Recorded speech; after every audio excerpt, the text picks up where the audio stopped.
ये आदमी कभी न मरने और हल्क जैसे तेज रिजनरेशन की पावर रखता है, फिर भी वो कूड़े के ढेर में दिन प्रतिदिन मुश्किल से जिंदा रहने को तैयार है, सिर्फ इसीलिए क्योंकि वो एक अनह्यूमन शरीर के साथ पैदा हुआ था। इसलिए उसे एक रिसर्च इंस्टीट्यूट ने पकड़ लिया और पूरे 10 साल तक लॉक करके रखा। हर दिन नर्क में जीने जैसा लगता था। भले ही वो भाग निकला और बाहर दुनिया में वापस आ गया, फिर भी लोग जैसे ही उसका चेहरा देखते थे वैसे ही अपने आप दूर हो जाते थे। लेकिन आज आखिरकार उसे वो एकमात्र इंसान मिल गया जिसने उसकी तरफ हाथ बढ़ाया। वो लड़की जिसने पहली मुलाकात में उसे डॉग फूड खिला दिया।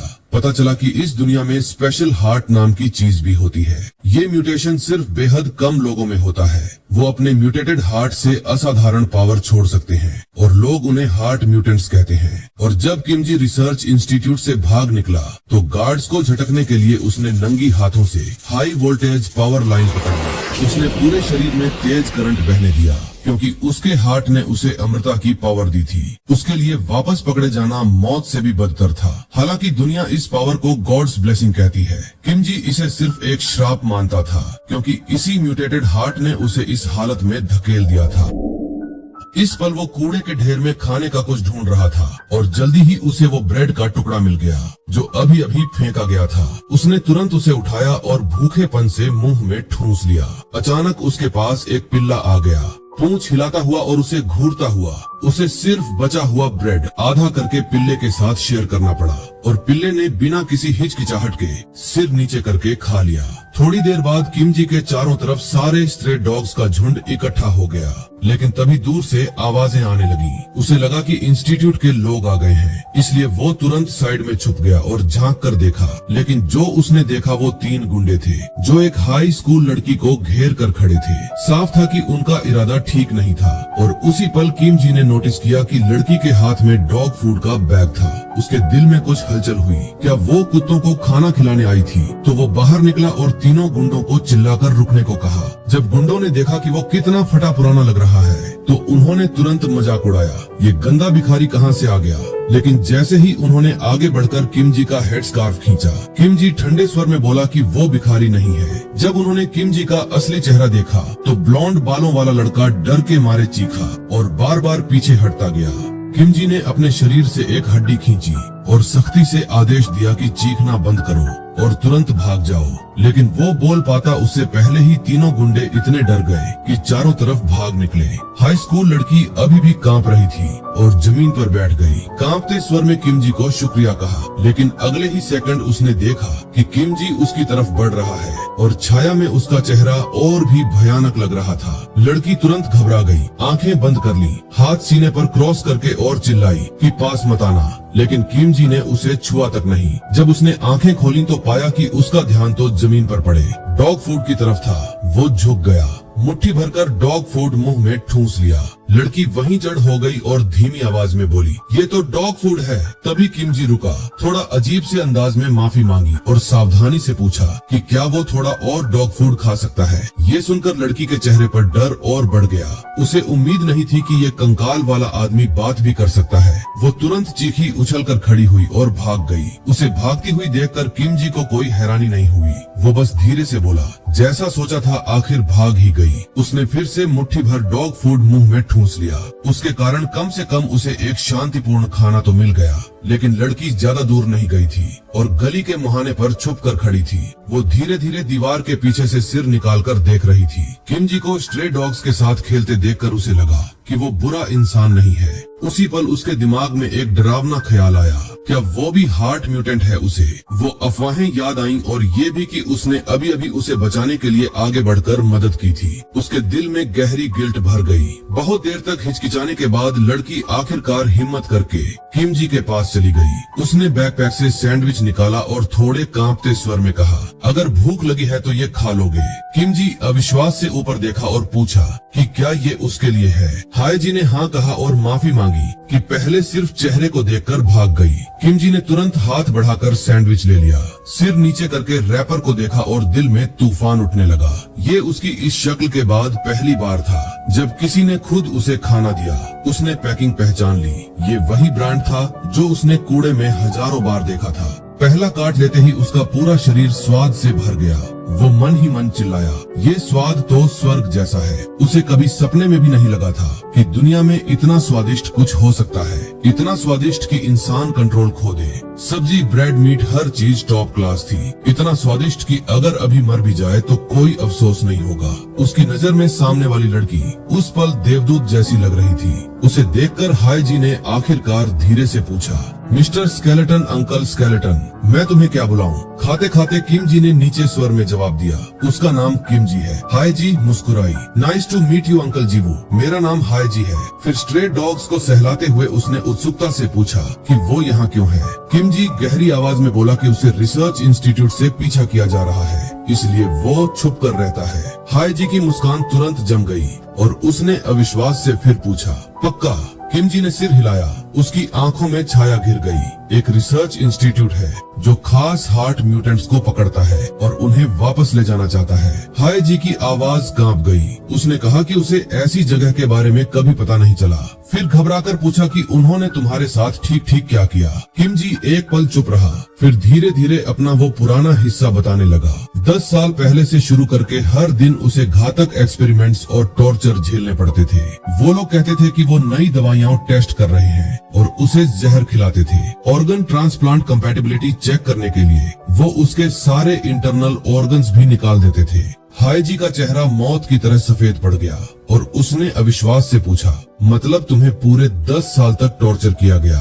किम जी का स्वर बहुत शांत लेकिन हड्डियों तक ठंडा था, क्योंकि उसका हार्ट उसे हमेशा रिवाइव कर देता था। चाहे कितनी भी बुरी चोट लगे, शरीर खुद ठीक हो जाता था। बोलते बोलते उसने अपना हेड स्कार्फ दबाया और खुद पर हंसते हुए दुख के साथ कहा, और ठीक इसी वजह से वो इस खूबसूरत मॉन्स्टर में बदल गया था। शब्द खत्म होते ही किम जी ने देखा कि हाय जी अभी भी उसे सीधे घूर रही है। वो और शर्मिंदा हो गया और हेड स्कार्फ और कसकर खींच लिया, लेकिन अगले ही सेकंड हाय जी अचानक खड़ी हो गई और उसे चिल्लाकर बोली, सब भूल जाओ, अभी के लिए मेरे साथ चलो। बिना उसे कोई चॉइस दिए उसने किम जी का हाथ कसकर पकड़ लिया और किम जी को बस उसके साथ चलना पड़ा। उसकी पीठ को देखकर किम जी के दिल में एक धड़कन छूट गई और मन ही मन बुदबुदाया, मुझे कभी उम्मीद नहीं थी कि इस हालत में भी कोई लड़की मेरा हाथ पकड़ने को तैयार होगी। अगर तुम अचानक इस तरह मेरा हाथ पकड़ लोगी तो मैं तुम पर फिदा हो जाऊंगा। लेकिन तभी एक एक्सीडेंट हो गया। हाय जी ने गलती से किम जी का पूरा हाथ खींच लिया। वो नीचे देखकर अपने हाथ में कटी हुई हाथ को देखकर तुरंत डर के मारे चीखी। उसका चेहरा सफेद पड़ गया। वो जल्दी से कटा हुआ हाथ वापस ठीक जगह लगाने की कोशिश करने लगी, लेकिन किम जी बिल्कुल शांत रहा और धीरे से उसे आश्वासन दिया कि कोई बात नहीं, उसका शरीर कभी कभी ऐसा ही होता है, बस सही जगह लगाओ तो खुद ब खुद जुड़ जाता है। ये सुनकर हाय जी का घबराया दिल थोड़ा शांत हुआ। तभी किम जी ने उससे पूछा कि वो असल में उसे कहाँ ले जाना चाहती थी। थोड़ी देर बाद किम जी ने नया ट्रैक सूट पहन लिया था और सिर पर विग भी था। हाय जी ने कहा कि इस तरह वो ध्यान नहीं खींचेगा, क्योंकि उसके कपड़े बहुत फटे हुए थे। हालांकि ये सस्ती चीजें थीं और शायद बहुत अच्छी नहीं थी, लेकिन अभी के लिए काम चल जाएंगी। लेकिन किम जी को तो ये इतनी अच्छी लग रही थी कि यकीन ही नहीं हो रहा था। वो नए कपड़ों को देखकर उत्साहित होकर बोला, ये स्नग फीलिंग जैसे नई स्किन उग आई हो, ये गर्मी जैसे हर बाल फिर से जिंदा हो गया हो, ये कपड़े सबसे बढ़िया है। हाय जी ने उसे बीच में ही रोक दिया और कहा कि अभी काम पूरा नहीं हुआ, तुम्हारा चेहरा अभी भी बहुत अलग दिख रहा है, तुम्हारे कान नहीं है इसलिए मास्क नहीं पहन सकते। मैं तुम्हारे चेहरे पर मेकअप लगा देती हूँ ताकि ढक जाए। एक क्रिस्प स्मैक की आवाज के साथ हाय जी ने आखिरी स्टेप पूरा किया। वो थोड़ी गिल्ट के साथ बोली कि ये उसके लिए पहली बार था कि उसने हड्डियों पर मेकअप किया, इसलिए रिजल्ट उतना अच्छा नहीं है, लेकिन कम से कम खतरनाक लोग उसे पहचान नहीं पाएंगे। किम जी ने धीरे से कहा कि कोई बात नहीं। वो खुलकर मान गया कि उसे आउटफिट और मेकअप दोनों बहुत पसंद आए, लेकिन वो गर्माहट ज्यादा देर नहीं टिकी। हाय जी ने घड़ी देखकर चीखा, अरे इतनी देर हो गई, उसे क्रैम स्कूल जाना है। वो जल्दी से किम जी को गुड बाय कहकर चली गई और जाते जाते उसे कुत्तों का ख्याल रखने को भी कहा। हाय जी के जात फिगर को देखकर किम जी ने मन ही मन वो नाम दोहराया जो उसे अभी अभी याद आया था। वो जमीन पर लेट गया। कुत्तों का झुंड उसके चारों तरफ था, लेकिन हाय जी की रिक्वेस्ट उसके दिल में लहरें पैदा कर गई थी। क्या इसका मतलब है कि वो कल फिर आएगी? रिसर्च इंस्टीट्यूट में सब उसे सिर्फ एक्सपेरिमेंट मानते थे। भागते वक्त जो लोग मिले थे वे भी उसके चेहरे से डर कर भाग गए थे। ये पहली बार था जब किसी ने उसे इंसान की तरह ट्रीट किया। उसने पिल्ले को सहलाते हुए भावुक होकर धीरे से कहा, सब कुछ इसकी वजह से हुआ। अगर वो इस कुत्ते से नहीं मिला होता तो शायद वो पहले ही चला गया होता और फिर कभी हाय जी से नहीं मिल पाता। सोचते सोचते उसने पिल्ले का नाम पोटैटो रख दिया। पिल्ला और ज्यादा खुशी से उसका हाथ चाटने लगा। साफ था कि नाम उसे बहुत पसंद आया। किम जी के सीने में अनजानी गर्माहट भर गई और वो धीरे से बोला, तो ये होता है जरूरत महसूस होने का फील। और हाय जी ने उसे कपड़े खरीदे थे, उसके साथ वक्त बिताया था और बातें की थी। जितना सोचता उतना लगता कि वो देवदूत जैसी है। उसके दिल में चुपके से एक उम्मीद जाग गई, बस यहीं रहना पड़े तो वो हाय जी को फिर जरूर देख पाएगा। लेकिन उसके नीचे की नमी ने उसे हकीकत में वापस खींच लिया। वो तुरंत होश में आया और खुद को गाली देने लगा कि वो कितना भोला है, उसे पीछा किया जा रहा है और अगर वो यहीं रहा तो हाय जी को भी खतरे में डाल देगा। किम जी ने दांत पीसकर खड़ा हो गया। मन में फैसला कर चुका था कि ये जगह उसकी नहीं है, उसे वहाँ जाना चाहिए जहाँ उसे जाना था। अगली सुबह किम जी कूड़े के ढेर के पास बेहोश सो रहा था। एक चूहा उसके ब्रेस्ट बोन पर चढ़ रहा था। वो चौंक कर जागा और हाथ उठाकर चूहे को एक झटके में पकड़ लिया। सांस संभालने के बाद उसे याद आया कि कल रात वो चलता रहा था, फिर बेहोश होकर इस गंदे ढेर में गिर पड़ा था। तभी भूख लगी और उसने जल्दी से जेब टटोली। जल्दी ही उसे डॉग फूड का मुट्ठी भर मिल गया। उसे पहले से अंदाजा था कि ऐसा होगा, इसलिए उसने पहले से कुछ साथ रख लिया था। डॉग फूड का स्वाद बेहतर करने के लिए उसने अचानक सोचा, अगर वो खाते वक्त कल्पना करे कि ये सैंडविच है तो शायद स्वाद बदल जाए। वो डॉग फूड को कलर के हिसाब से अलग किया, हरा लेट्यूस जैसा पीला ब्रेड जैसा, ब्राउन मीट जैसा, और फिर बड़े बड़े कौर में निगल गया। अजीब बात ये थी कि उसे सच में सैंडविच जैसा स्वाद आने लगा और तभी अचानक भौंकने की आवाज आई। वो होश में आया और देखा कि सारा डॉग फूड पोटैटो ने खा लिया था। वो तुरंत निराश हो गया और पोटैटो से लाचार होकर बोला, तुमने सारा डॉग फूड खा लिया तो अब मैं क्या करूं? शब्द मुंह से निकलते ही जैसे उसे अचानक कुछ सूझा और उसका पूरा शरीर जड़ हो गया। वो पोटैटो को घूरता रहा। उसके दिल में सिर्फ सवाल थे, पोटैटो यहाँ कैसे आ गया? अगर पोटैटो आ गया तो इसका मतलब है अभी वो शौक में था। तभी वो परिचित आवाज जो वो सुनने को बेताब था गूंजी, अंकल तुम बिना कुछ कहे चले क्यों गए? मैं तुम्हें ढूंढते ढूंढते पागल हो गई थी। आने वाली हाय जी थी। उस पल किम जी को अपनी कंकाल वाली शक्ल का शुक्रिया था, क्योंकि अभी उसका चेहरा छुपा नहीं पा रहा था। हाय जी के दिखते ही किम जी के दिल की खाली जगह तुरंत भर गई। वो बोली कि वो पूरे दिन उसे ढूंढती रही और सिर्फ कुत्तों की बदौलत जो उसकी खुशबू याद रखते थे वो यहाँ तक पहुँच पाई। फिर बोली कि किम जी का इस तरह घूमना बहुत खतरनाक है। किम जी सिर्फ नीचे स्वर में माफी मांग सका। वो समझाता है कि अगर वो उसके साथ रही तो वो भी उसके साथ खतरे में पड़ जाएगी। लेकिन हाय जी सिर्फ प्यार से उसे देखती रही और धीरे से बोली, मुझे बस इतना पता चला कि तुम मिल गए। देखो ये छोटा वाला भी तुम्हारी चिंता कर रहा था। पोटैटो आगे आया और उसके चेहरे को चाटने लगा। वो अचानक गर्माहट ने उसे एक शब्द भी बोलने नहीं दिया। वो सिर्फ धीरे से पोटैटो का नाम पुकार सका। थोड़ी देर बाद हाय जी ने अपना बैकपैक खोला और सारा खाना जमीन पर फैला दिया। उसका हाथ बैग में लगातार खोजता रहा और उसकी आवाज बहुत नरम थी। अंकल कल से अब तक तुमने सिर्फ एक सैंडविच खाया है ना?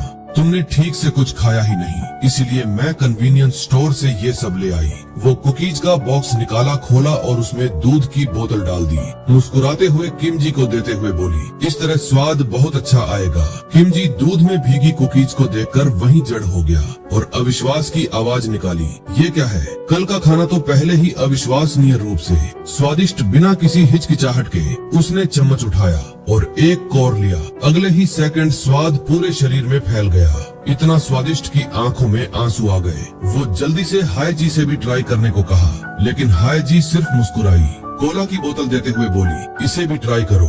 लेकिन कोला उठाते ही किम जी के बाईं हाथ का स्टंप अचानक कांपने लगा और हड्डी सच में रीजनरेट होने लगी। हाय जी इतनी हैरान हुई कि तुरंत झुककर देखने लगी। उसने नीचे स्वर में पूछा, क्या तुम हमेशा ऐसे ही थोड़ा थोड़ा रिकवर करते हो? अगर तुम पूरी तरह रिकवर हो जाओ तो क्या इसमें कई दिन लगेंगे? लेकिन किम जी ने कहा, पूरी तरह रिकवर होने में तो कई साल लगेंगे। हाय जी वहीं चीख पड़ी। किम जी ने जल्दी से समझाया कि ये सिर्फ खाने पर निर्भर रिकवरी स्पीड है। असल में अगर वो खून की बड़ी मात्रा ऑब्जॉर्ब कर ले तो तेजी से रिकवर हो सकता है, लेकिन उसे डर था कि हाय जी डर जाएगी, इसलिए कभी नहीं कहा। उसने एक बात और ऐड की कि वो तरीका सिर्फ रिसर्च इंस्टीट्यूट में ही संभव था, अभी बस ठीक से खाना काफी है। हाय जी ने उसे दबाव डाला और पूछा कि क्या इंस्टीट्यूट ने कभी उसकी मदद की थी। किम जी सपाट स्वर में बोला, हाँ, लेकिन इंस्टीट्यूट कभी उसकी मदद नहीं कर रहा था। वे सिर्फ उसे एक्सपेरिमेंट मानते थे, जैसा चाहे वैसा स्टडी करते थे। यही वजह है कि वे उसे लगातार पीछा करते हैं, चाहे वो कहीं भी छुपे वो बच नहीं सकता। तभी हाय जी को सच में समझ आया कि कल वो बिना कुछ कहे क्यों चला गया था। किम जी अब कुछ भी छुपा नहीं रहा था, वो सही अनुमान लगा चुकी थी। अगर वो उसके साथ जुड़ गई तो वो भी खतरे में पड़ जाएगी। उसने उसे कहा कि अब उसके साथ मेहरबानी मत करो, लेकिन ये सुनकर हाय जी तुरंत सख्ती से बोली कि अब पुलिस स्टेशन चलो। किम जी ने कहा कि वहाँ जाना भी बेकार है, उसे सिर्फ मॉन्स्टर की तरह ट्रीट किया जाएगा। पहले भी पुलिस ने उसे गोली मारने की कोशिश की थी। उसी पल हाय जी ने उसे डरने को मना किया, क्योंकि उसकी बड़ी बहन न सिर्फ पुलिस ऑफिसर है बल्कि उसके जैसे हार्ट म्यूटेंट भी है। ये खबर किम जी को पूरी तरह स्तब्ध कर गई। वो हाय जी को अविश्वास से घूरने लगा, लेकिन उसने जल्दी से अपने ख्याल दबा दिए। उसे अब उम्मीद करने की हिम्मत नहीं थी कि उम्मीद सच में उसके पास आएगी। हाय जी ने जल्दी से उसे समझाया कि बस एक बार उस पर भरोसा करो, उसकी बहन सच में अच्छी इंसान है। किम जी चुप हो गया। वो सामने वाली लड़की को देखता रहा और जैसे उसके दिल का बर्फ का टुकड़ा आखिरकार थोड़ा पिघल गया। इस पल हाय जी कुत्तों से गुड बाय कह रही थी और धीरे से उन्हें कह रही थी कि जिंदा रहना शेल्टर जल्दी ही उन्हें लेने आएगा। पोटैटो ने 2 बार भौंक कर जवाब दिया और कोई नहीं जानता कि उसने सच में समझा या नहीं। किम जी भी धीरे धीरे झुक गया और पोटैटो से धीरे से बोला, तुमने मुझे फिर से मदद की, शुक्रिया पोटैटो। इस बार मैं कायर की तरह नहीं भागूंगा और मैं जरूर वापस आकर तुमसे मिलूंगा। उसके बाद किम जी हाय जी के साथ चला गया। ये 3 साल की भाग दौड़ में पहली बार था जब किसी ने खुद आगे बढ़कर उसे उठाया। हाय जी की प्यारी मुस्कान देखकर किम जी मन ही मन सोचने लगा, शायद वो सच में घूमना बंद कर दे और एक नॉर्मल इंसान की तरह जी सके। लेकिन जैसे ही उम्मीद जागी थी, वैसे ही ब्लिंडिंग हेडलाइट्स ने उसे कुचल दिया। एक कार तेजी से आई और किम जी को टकरा गई। उसका शरीर हवा में उड़ गया। भयानक आर्क बनाते हुए जमीन पर भारी धड़ाम से गिरने से पहले उसकी हड्डियां तेज आवाज के साथ टूट गईं। हाय जी के चीखने का मौका भी नहीं मिला कि एक मोटा हाथ उसके मुंह पर आ गया। गुंडे ने उसे कसकर पकड़ लिया और अपने आदमियों को चिल्लाकर कहा कि किम जी को पकड़ लो, इससे पहले कि कोई पैदल चलने वाला आ जाए। कई ब्लैक कपड़ों वाले आदमी क्लब्स लेकर बाहर कूदे और बुरी तरह घायल किम जी को जमीन पर जोर से दबा दिया। लीडर धीरे से बोला, आखिरकार तुम मिल गए स्केलेटन ब्रैट। उसने अपने आदमियों को आदेश दिया कि किम जी को ले चलो। इस बार जो गुस्सा जमा है वो पूरा निकाल लेंगे। जल्दी ही 3 ब्लैक वैन हाईवे पर तेजी से भाग रही थी। रियर व्यू मिरर में किम जी को जमीन पर घसीटते हुए दिख रहा था। उसकी चीखें हवा में गुम हो रही थी। उसकी गर्दन मोटी रस्सी से कसी हुई थी। उसका शरीर हर धक्के पर सड़क से टकरा रहा था। उसकी आंखें फटने को तैयार थीं और वो बार बार गाली दे रहा था, गंदे लोग। वो जमीन को नाखूनों से खरोंच रहा था, खुद को रोकने की कोशिश कर रहा था, लेकिन सब बेकार था। उसकी उंगलियों की हड्डियां घिसते घिसते खून से लथपथ हो गईं। निराशा में वो सब कुछ खुद पर दोष दे रहा था। अब हाय जी भी उनके चंगुल में फंस गई, लेकिन चाहे वो कितना भी संघर्ष करे, रस्सी किस्मत की ताला की तरह अटल थी। उसे आखिर समझ आ गया कि इस श्रापित शरीर और इस बेकार पावर के साथ वो किसी की रक्षा नहीं कर सकता और कुछ नहीं कर सकता।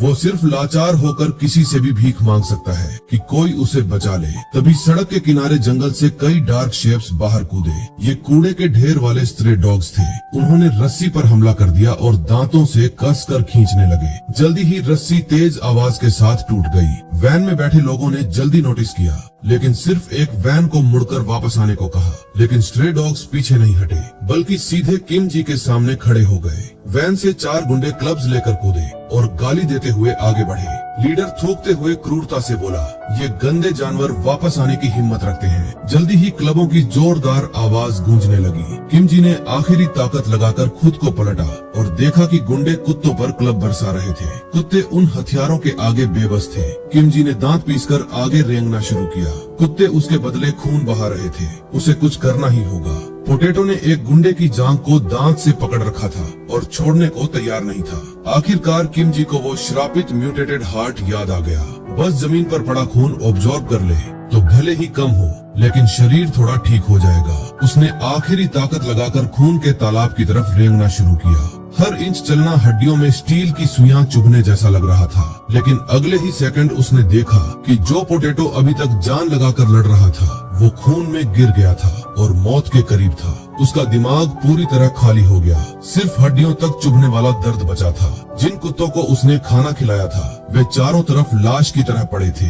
वो बार बार उनका नाम पुकारता रहा लेकिन जवाब सिर्फ मौत की सन्नाटा था। वो दृश्य उसे फिर से उन 10 साल की कैद में खींच ले गया। हर सुबह दर्द में जागना, हर सुबह दर्द में जागना। उसका इंतजार उम्मीद नहीं बल्कि अनंत एक्सपेरिमेंट्स करता था। उसे जबरन किसी और का खून इंजेक्ट किया जाता था, जीते जी उसके ऑर्गन्स निकाले जाते थे और हर तरह का टॉर्चर दिया जाता था। दिन प्रतिदिन साल दर साल वही निराशा बार बार दोहराई जाती थी। उस म्यूटेटेड हार्ट की वजह से मरना भी उसके लिए लग्जरी बन गया था। लकीली उसने आखिरकार प्लानिंग करके इंस्टीट्यूट से भाग निकला।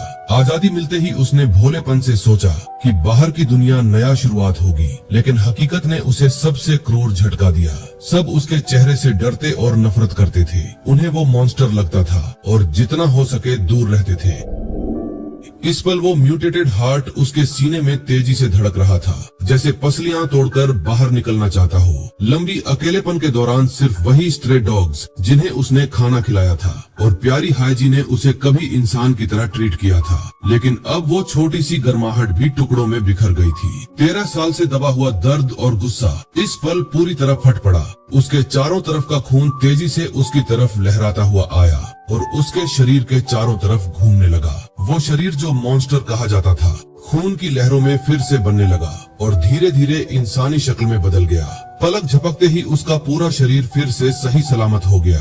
वो हैरानी से उस नई उग आई हाथ को देख रहा था। शरीर में खून बहने का फीलिंग बचपन जैसी थी, लेकिन वो भी वही जगह थी जहां उसका नाइटमेयर शुरू हुआ था। फिर भी ये रिकवरी उसे और गहरी बर्फ की खाई में धकेल रही थी। अगले ही सेकंड उसे एहसास हुआ कि उसकी रिस्टोर्ड पावर की कीमत कुत्तों का खून था। 3 गुंडे ऐसा दृश्य पहली बार देख रहे थे और उनके चेहरे मौत की तरह सफेद पड़ गए। बर्ड आदमी ने खुद को हिम्मत देते हुए क्लब उठाया और किमजी के पीछे से वार किया। अगले ही सेकंड उसका चेहरा मुक्के से कुचल गया और खून बाहर छिटक गया। किमजी का चेहरा बिल्कुल भावहीन था, वो सिर्फ आगे की तरफ घूर रहा था। बाल्ड आदमी पीछे उड़ गया और वैन से भारी धड़ाम से टकराया। वैन टकराने के वजह से दब गया और वो गुंडा तुरंत बेहोश हो गया। खून के तालाब में घुटनों के बल बैठा किमजी पोटैटो को जो बुरी तरह घायल था कसकर गोद में पकड़े हुए था। उसकी आवाज चाकू की तरह ठंडी थी। मुझे पता है मौत के सबसे दर्दनाक तरीके पहले जवाब देने वाला जिंदा रहेगा। बाकी 3 गुंडे इतने डर गए कि जड़ हो गए और हिलने की हिम्मत भी नहीं की। किमजी ने ठंडे स्वर में पूछा, हाय जी को कहाँ ले गए हो? उधर 3 बिजनेस वैन एक पुरानी वेयर हाउस के दरवाजे पर रुकी। एक औरत के सिर पर हुड था। जब हुड खींचा गया तो वो हाइजी थी। उसे कुछ समझ नहीं आ रहा था कि अचानक उसे क्यों किडनैप कर लिया गया। वो ऊपर देखी तो आगे दर्जनों क्रूर चेहरे वाले आदमी खड़े थे। सब उसे घूर रहे थे। हाइजी का चेहरा तुरंत बदल गया। उसे पता भी नहीं था कि वो कहाँ है। उसके सामने एक हॉस्पिटल बेड था और उस पर ह्यूमन ऑर्गन हार्वेस्टिंग हो रही थी। उसी पल एक मोटा हाथ अचानक उसके बालों को पकड़ लेता है। तुमने तो काफी जोर से चीखा। औरत, मेरे कान फट गए थे। आदमी उसे क्रूरता से घूरता है। क्या तुम सच में मौत से नहीं डरती? क्या तुम्हें डर नहीं लगता कि हम तुम्हें काट कर फेंक देंगे? उसने 2 फोटो निकाले। Mark test subject number 101। हमें तुम पर हाथ उठाने का दोष मत देना। उस फ्रीक को दोष दो, उसी ने तुम्हें इस मुसीबत में घसीटा है। उसने हाइजी को वार्न किया कि अगर जिंदा रहना है तो मुंह बंद रखो। इस जगह पर किसी औरत की जिंदगी की कोई परवाह नहीं और न ही कितने लोग मरते हैं। इन शब्दों ने हाइजी को लगभग मानसिक ब्रेकडाउन पर पहुंचा दिया। जल्दी ही बॉस का फोन बज उठा। उसने चिड़े हुए चेहरे से फोन उठाया। क्यों फोन किया है? वापस क्यों नहीं आ रहे? दूसरे छोर से बेतुकी खबर आई। स्ट्रे डॉग्स ने रस्सी काट दी और वो स्केलेटन टेस्ट सब्जेक्ट इंसान में बदल गया। बॉस जितना सुनता उतना गुस्सा बढ़ता था। क्या बकवास कर रहे हो? साफ साफ बताओ कुत्तों के साथ क्या हुआ? बॉस को कुछ समझ नहीं आ रहा था, लेकिन हाइजी ने साफ सुना था। क्या सच में स्ट्रे डॉग्स किसी को बचाने आए थे? बेहतर सुनने के लिए बॉस और झुक गया। तो तुमने उस स्केलेटन को खो दिया है, यही बात है। कंफर्मेशन मिलते ही वो गुस्से से चिल्लाया, तुम बेकार के कूड़े हो, तुम्हें पता है वो कितने का है। अगले ही सेकंड उसने फोन को तोड़कर फेंक दिया। तोड़ने से पहले वो चिल्लाया था, बेकार के कूड़े अगर उसे वापस नहीं लाए तो मरने के लिए तैयार रहना। वो हाय जी की तरफ मुड़ा, तुम्हें जरूर पता होगा कि वो स्केलेटन कहाँ गया है, बोलो वो कहाँ है। जब हाय जी जवाब देने से इनकार करती रही तो वो पूरी तरह कंट्रोल खो बैठा। तू बात कर, वरना मैं तेरे शरीर में कुछ छेद कर दूंगा ताकि याद आए। चाकू देखते ही हाय जी कांपने लगी। वो सिर्फ एक लड़की थी और कभी इतना डरावना कुछ नहीं देखा था। उसे सिर्फ इतना पता था कि किम जी का पीछा किया जा रहा है, लेकिन उसे कभी अंदाजा नहीं था कि खतरा इतना बड़ा होगा। अभी उसे कुछ समझ नहीं आ रहा था कि क्या करे। ठीक उसी पल जब बॉस हमला करने वाला था, एक फिगर अचानक उसके साइड से उड़ता हुआ गुजरा। वो तेजी से सिर घुमाया और देखा कि उसका एक आदमी किसी ने लात मारकर हवा में उड़ा दिया था और धड़ाम से गिरा था। सब जड़ हो गए। किसी ने घुसकर तोड़फोड़ शुरू कर दी। वेयरहाउस के बीच में टी शर्ट वाला एक युवक खड़ा था और उसकी सिर्फ पोजीशन से सांस लेना मुश्किल हो रहा था। बॉस ने भौहें सिकोड़ ली। उसे ये युवक नहीं पहचाना, पहले कभी नहीं देखा और समझ नहीं आ रहा था कि दूसरा पार्टी मौत मोल लेने क्यों आया। लेकिन उसे क्या पता था कि ये युवक वही शिकार था जिसे वे पकड़ने की कोशिश कर रहे थे।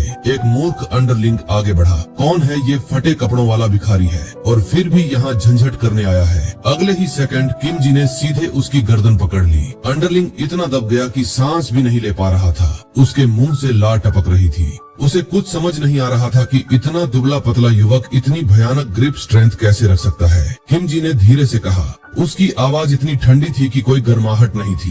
तुम लोगों की वजह से कुत्ते मर गए, इसलिए आज मैं झंझट करने नहीं आया हूँ। मैं तुम सबको यहाँ मारकर कुत्तों के साथ दफनाने आया हूँ। बाकी बेवकूफ जुजुत्सु काइजन स्टाइल में हमारे लड़के पर हमला करने का फैसला करते हैं। पहले वाले ने उस पर एक सही वार करने में कामयाब हो जाता है, पर उससे बिल्कुल भी नुकसान नहीं होता। किम जी एक जबरदस्त काउंटर करता है। एक ही वार में उस लड़के का चेहरा बिगाड़ देता है। एक और आदमी पीछे से उस पर हमला करता है। उसका कॉलर पकड़ते हुए अपने साथी को किम जी के चेहरे पर कोहनी मारने की इजाजत देता है। हालांकि यह वार बहुत ब्रूटल है, पर इस आदमी की बर्फीली नजर ही यह बताने के लिए काफी है कि कंट्रोल किसके हाथ में है। म्यूटेंट उस आदमी को पलट देता है अपनी भयानक ताकत दिखाते हुए, जबकि बाकी सब हैरानी से देखते रह जाते हैं। किम जी इन कीड़ों से बात करता है, यह जानते हुए कि उन सबको हार्मीज रिसर्च फैसिलिटी ने हायर किया था। यह नाम हाय जी को हैरान कर देता है और उसे तुरंत एहसास होता है कि यह बच्चा असल में वही क्लमजी कंकाल है। बॉस का डैश चेहरा उसे दोबारा बालों से पकड़ने का फैसला करता है।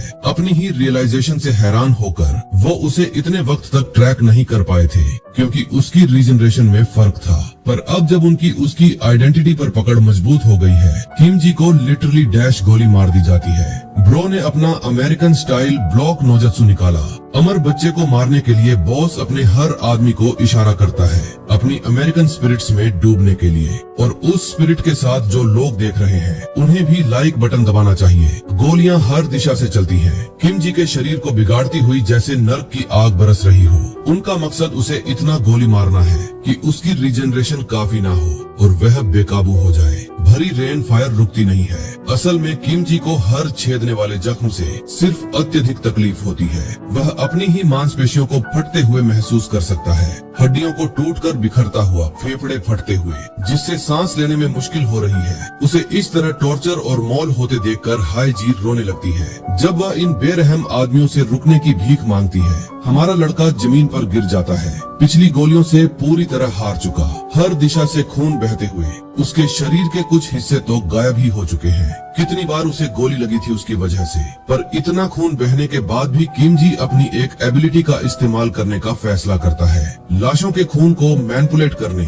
और उन्हें अंदर खींचने के लिए उसका म्यूटेंट दिल एक्टिवेशन की तरफ बढ़ता है, और बॉस के गुंडों ने भी यह पहले ही नोटिस कर लिया है। किम जी का ब्लड मैनिपुलेशन उसे रिवर्स कर्स टेक्निक देता है अपने शरीर को ठीक करने के लिए। अगर आप जानते हैं तो आप जानते हैं, ब्रो के पास इन्फिनिटी हीलिंग है, इसीलिए बॉस अपने बेवकूफों को दोबारा गोली चलाने का ऑर्डर देता है। उससे ज्यादा ताकतवर होने से पहले किम जी को कई बार एक के बाद एक क्रिटिकल हेडशॉट लगते हैं। बिल्कुल वैसा ही दर्दनाक एहसास होता है जैसा उसे हमेशा होता है। हर बार जब वो टुकड़ों में फट जाता है, उसका शरीर बार बार जाता है, दर्द का एक लूप, पर उसकी अपनी हैरानी के लिए हर बार दर्द कम लगता है। यह कुछ भी नहीं है उन 10 सालों के विनाश और यातना के सामने जो उसने लैब के हाथों झेला था। उसे जिंदा जलाया भी गया था, हाइड्रोलिक प्रेस से कुचला भी गया था। किम जी ने हर तरह के दर्दनाक एक्सपेरिमेंट झेले थे जो हो सकते थे। वो एक्सपेरिमेंट्स उसे इन्फिनिटली ज्यादा दर्द देते थे, इसीलिए वह एक हड्डी तोड़ने वाले राइट हुक से वॉर करता है। अपने पंच से पहले वाले आदमी का चेहरा उड़ा देता है। गोलियां अब उसे इतना असर नहीं करती हैं, क्योंकि वह उनका आदी हो चुका है। इससे पहले कि बाकी बेवकूफ रिएक्ट कर पाते, किम जी उनके सामने आ चुका है। उन्हें ऐसे डॉग वॉक कर रहा है जैसे माकी ने जिनान क्लैन को खत्म किया था। एक लड़के को बैरल में टकराने के बाद वो एक और को और फिर 3 और को एक ही बार में गिरा देता है, पूरी रफ्तार से दौड़ते हुए। जब भी उसे पोटैटो का मासूम छोटा चेहरा याद आता है, वो जॉन विक बन जाता है और अपने रास्ते में सबको मार देता है। वो कुत्ते उसके लिए सिर्फ बच्चे थे और वह उसे बचाते हुए मरे। बॉस अब अपनी जान के लिए डरा हुआ लड़की को गोली मारने की धमकी देता है अगर किम जी और करीब आता है, पर हमारा लड़का सीधा स्पीड ब्लिट्सिंग करते हुए उसके मुंह पर एक भारी पंच मारता है। यह वार भयानक है और लीडर को एक कंटेनर में पल्वराइज कर देता है, उसे नीचे गिरा देता है। वहीं बॉस अभी भी जिंदा है, पर ज्यादा देर तक नहीं, क्योंकि वह अपनी जिंदगी के किनारे पर रहम की भीख मांगने लगता है। गेम खत्म हो गया है, क्योंकि किम जी इन ने जिस तरह उसके कुत्ते को छीन लिया उसे माफ नहीं करेगा। वह उस आदमी का चेहरा जमीन पर मारता है, उसके चेहरे को और ज्यादा वार से कुचलते हुए।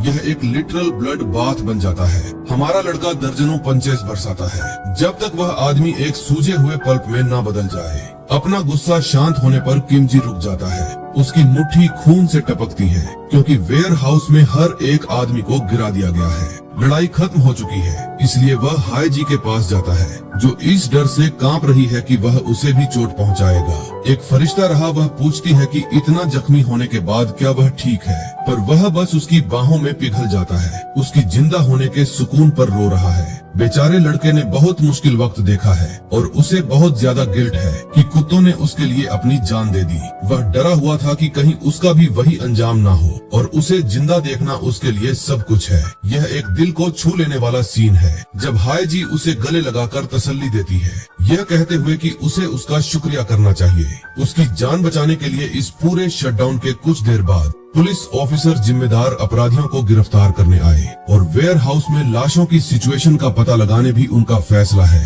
कि किसी तरह का इंटरनल ऑर्गेनाइजेशनल कॉन्फ्लिक्ट हुआ था। जबकि वो लोग आपस में बात कर रहे हैं, किम जी और हाई जी सिचुएशन पर नजर रख रहे हैं। हाई जी की बड़ी बहन को यह अच्छा आइडिया नहीं लगता कि वो इसमें इन्वॉल्व हो, खासकर अगर कोई म्यूटेंट इंसान है, और उसने तो यह भी कसम खाई है कि वह सिचुएशन को खुद ही हैंडल करेगी। फिलहाल के लिए हमारे किम जी को बस निकलने पर फोकस करने की जरूरत थी। लड़की पागल होने लगती है, पर किम जी उसके साथ है। वो डॉग गैंग की सारी उनको ले आए हैं। इन शहीद साथियों बाद सिरू टटेनु, चोकोबोल और मारू की आत्मा को शांति मिले। स्कूल की लड़की खुद को दोष देती है, यह मानते हुए कि उसके शामिल होने की वजह से उन्हें चोट लगी। वो उनकी मदद नहीं कर पाई और न ही उनका ख्याल रख पाई, उसने बस उन्हें खाना दिया था। उसका यह छोटा सा योगदान इन कुत्तों को सब कुछ लगा होगा और उन्होंने उन्हें बचाने के लिए अपनी पूरी जिंदगी दांव पर लगा दी। लेकिन किम जी अपनी उंगली काटते हुए आता है, हाई जी को दोष लेने से रोकता है, यह कहते हुए कि जो खून उसने उनसे निकाला था वही उनकी मौत का कारण बना। वह हैरानी से उसकी तरफ देखती है कि वह क्या करने वाला है, जिस पर किम जी समझाता है कि उसका काम खून ऑब्जॉर्ब करके ठीक करना है। तो अगर उसका खून इतना खास है तो वह कुत्तों के साथ उसे बांटने की कोशिश करना चाहता है, ताकि उन्हें भी वापस ला सके। उंगली का जख्म ठीक होने लगता है और उसका सारा खून वापस ऑब्जॉर्ब हो जाता है। हमारे लड़के को कुत्तों की मदद करने का मौका नहीं मिलता। वह अपनी उंगली दोबारा काटने की कोशिश करता है। इस बार उसे इतनी जोर से चबाता है कि और खून निकलने लगता है। हाई जी उसे खुद को ऐसे तकलीफ देते हुए देख नहीं पाती और उस नासमझ को रुकने के लिए कहती है, क्योंकि इससे कुत्तों को और बुरा लगेगा। बदकिस्मती से वह बेचारा लड़का बहुत परेशान है। वह इस बात से टूट चुका है कि कुत्ते उससे नफरत करेंगे। असल में हाई जी इसके उल्टा बताती है। वह तो उसे सच में बहुत प्यार करते थे। वही कुत्ते आम इंसानों पर भरोसा नहीं करते थे, लेकिन उन्हें उस अजीब से टेस्ट सब्जेक्ट से खास लगाव था। बिल्कुल हमारा लड़का यह नहीं जानता था कि हाई जी समझाती है कि इनमें से हर कुत्ते पर पहले अत्याचार हुआ था, इसीलिए इंसानों पर उनका भरोसा टूट गया था। यह हमारे लिए दुखी होने की एक और वजह है, कि एक दुखी किम जी आखिरकार अपनी किस्मत मान लेता है। तभी अचानक एक प्यारा सा छोटा सा कुत्ते का बच्चा उन दोनों के पास आता है। यह असल में पोटैटो का बच्चा है और ओ भाई, यह दुनिया की सबसे प्यारी फबोल है। वो छोटा सा जीव किम जी की तरफ खींचा चला आता है और उसे उत्सुकता से घूरने से पहले अपनी पूंछ हिलाता है। अगले सीन में हम हाय जी के घर पर पहुंचते हैं, जहां हमारे लड़के किम जी ने पहले कभी इतना आलीशान और बड़ा कमरा नहीं देखा था। असल में वह अभी भी डरते डरते चल रहा था और फॉर्मली तरीके से पूछता है कि क्या वह अंदर आ सकता है। हाय जी मुस्कुराते हुए उसे याद दिलाती है कि वह वही नासमझ लड़का है जिसने उसकी रक्षा की थी, इसीलिए अब वह उसकी कर्जदार है। इसके अलावा उसकी बड़ी बहन भी किम जी से मिलना चाहती है, क्योंकि हाय जी की बड़ी बहन हार्मिस फैसिलिटी से जुड़े एक केस की जांच कर रही है। जब किम जी पहली बार आईने में खुद को देखता है तो वह अपनी ही परछाई पर चीख पड़ता है। उसे यकीन नहीं हो रहा था कि वह इतना सुंदर और हॉट दिख रहा है। आखिरकार उसके पास एक सही और स्वस्थ शरीर था। इतने सालों से उसे लगता था कि वह पूरी तरह ठीक नहीं हुआ है। जब से वह छोटा लड़का था, उसका चेहरा कभी पूरी तरह रीजनरेट नहीं हुआ था। लैब में रीजनरेशन बहुत धीमा था और हर बार जब वह रीजनरेट होता, ठीक उसी समय उस पर नए एक्सपेरिमेंट किए जाते थे। यह पहली बार था जब वह अपना असली रूप देख और महसूस कर रहा था। जितना ज्यादा हाय जी उसकी कहानी सुनती है, उतना ही उसे समझ आता है कि किम जी की कहानी में कुछ बहुत गड़बड़ है। लेकिन उससे भी ज्यादा हाल ही में एक और बात उसे परेशान कर रही थी। वह जानना चाहती थी कि अब जब किम जी रीजनरेट हो चुका है तो उसकी उम्र कितनी है। अपनी उम्र का अनुमान लगाते हुए किम जी बताता है कि वह 7 साल की उम्र में लैब में दाखिल हुआ था। उसने सालाना टेस्ट 7 बार दी थी और फिर 3 पूरे सीजन फेल हो गया था। मतलब अभी वह लगभग 17 साल का है। यह सुनकर हाय जी का ड्रिंक उसके मुंह से थूक जाता है। वह विश्वास ही नहीं कर पाती कि किम जी उसकी ही उम्र का है। इतने समय से वह उसे सीनियर की तरह ट्रीट कर रही थी, जबकि वह कभी एक शब्द भी नहीं बोला था। किम जी शर्मा जाता है और कहता है कि उसे बस हाय जी को देखना अच्छा लगता था, उसे ज्यादा फर्क नहीं पड़ता था। उसका यह मासूम पहलू देखकर हाय जी को वह बहुत प्यारा लगता है। वह मुस्कुराते हुए कहती है कि अब से वे आम तरीके से बात करेंगे। डिनर का समय हो चुका था। हाय जी उसे हाथ मुंह धोने को कहती है। जल्दी ही पपी खाना खाने लगती है और किम जी भी खाने लगता है। खाना स्वादिष्ट था, भले ही बहुत सिंपल था। हाय जी बताती है कि वह अच्छा खाना नहीं बना पाती, लेकिन वह खुश है कि किम जी को सब कुछ पसंद आ रहा है जो वह परोस रही है। किम जी सालों की गुलामी के बाद पहली बार प्रीमियम खाना खा रहा था, इसीलिए वह बेहद खुश था। हाय जी अपनी बड़ी बहन की तरफ से माफी मांगती है कि वह आज काम की वजह से घर नहीं आ पाई। डिनर खत्म होने के बाद हाय जी उसे रात के लिए काउच पर सोने को कहती है। किम जी इसे अपमान की तरह नहीं लेता, वह फर्श पर सोना पसंद करता है, लेकिन हाय जी जोर देकर कहती है कि वह कंबल इस्तेमाल करे और जो चाहे करे। फिर वह बाहर जाती है और कहती है कि उसे अपने कमरे में होमवर्क खत्म करना है, इसलिए उसे जल्दी सोना होगा। बत्तियां बुझा दी जाती हैं और किम जी को अकेला छोड़ दिया जाता है। वह मॉडर्न टीवी पर अपनी परछाई देखता है। घर में हर जगह फूल थे जो लैब के ठंडे और कोजी माहौल से बिल्कुल उलट थे। सोफा इतना नरम था कि वह उस पर बैठते ही आराम महसूस करने लगा। पप्पी अपना खाना खाती है और अचानक उल्टी कर देती है। घबराकर किम जी उसकी मदद के लिए दौड़ता है। जब पप्पी उल्टी करती है तो वह एक जोर की डकार लेती है और फिर से खाना खाने लगती है। हाय जी की हैरानी के लिए यह सब बस एक बहुत बड़ा डर था, इस फुटबॉल की वजह से, जिसे शायद खुद भी पता नहीं था कि वह एग्जिस्ट करता है। किम जी खुश है कि कुछ सीरियस नहीं है। वह सोफे पर लेट जाता है। उसकी सॉफ्ट टेक्सचर में उसे बहुत मजा आता है। चीजें और बेहतर बनाने के लिए उसका छोटा पापी भी उसके साथ सो रहा था। इस पॉइंट पर किम जी सोचता है कि उसे इस छोटे वाले का नाम क्या रखना चाहिए, क्योंकि यह एक पोटैटो जैसा बच्चा है। वह कई नाम सोचता है, जैसे पोटैटो फ्राई, और आखिरकार फ्रिटर नाम रखने का फैसला करता है। वह फ्रिटर को नींद में खोते हुए देखता है और असली खुशी और सुकून महसूस करता है। आज उसने स्वादिष्ट खाना खाया, प्रॉपर बिस्तर पर लेटा और आखिरकार एक प्यारी नींद सोया। लेकिन किम जी इस ठंडी हकीकत से अच्छी तरह वाकिफ है कि उसे जो कुछ भी मिला है वह सब उससे वापस लिया जा सकता है। उसे लैब की भयानक यादें याद आती हैं। कैसे टेस्ट सब्जेक्ट्स भाग रहे थे जब फैसिलिटी यूनिट उन्हें न्यूट्रलाइज करने के लिए मोबिलाइज हुई थी। एक अचानक विस्फोट ने सब्जेक्ट्स को उड़ा दिया। डेब्रिस ज्यादातर पर गिर गए। इसने उन्हें ऐसी स्थिति में डाल दिया जहां से वे बच नहीं सकते थे। जबकि मास्टर चीफ ने अपना बड़ा फ्लेम थ्रोअर निकाला और उन पर चला दिया। यूनिट के सरप्राइज के लिए एक लड़की ने अपनी आइस पावर्स मैनिफेस्ट की। सबको बचाने के लिए किम जी को अपने सेंस रिक्लेम करने को कहा। उस पल एक बच्चा जिसे हाशिरामा सेंजू के सेल्स इंजेक्ट किए गए थे, उसने वुड स्टाइल jutsu एक्टिवेट किया और हमारे लड़के को आजाद किया। लड़की ने किम जी को उसका हाथ पकड़ने को कहा और उसे एग्जिट की तरफ ले गई। उसने गाइडेड महसूस किया और फाइनली उस खतरनाक लैब से बच निकला। लेकिन वह सब कुछ भी नहीं था, क्योंकि अंत में वे अलग हो गए और जबकि वह कंफर्ट महसूस कर रहा है, उसके दोस्त खतरे में हैं। यही वजह है कि किम जी अपने पास्ट की रिपीट नहीं चाहता। वह इस पीस को टॉर्मेंटेड या थ्रेटेंड नहीं होने देगा। जो कोई भी उसके रास्ते में आएगा उसे उसका अंत मिलेगा, चाहे वह कोई भी हो। अगली सुबह हमारा लड़का अपनी जान बचाने के लिए भागता हुआ मिलता है स्टूपिड ओल्ड फ्रिटर को बचाने, जो अचानक पता नहीं कहां गायब हो गया। किम जी वह सब इजी बातें कर रहा था, पर जैसे ही उसका फ्रिटर गायब हुआ, वह क्राई बेबी बन गया।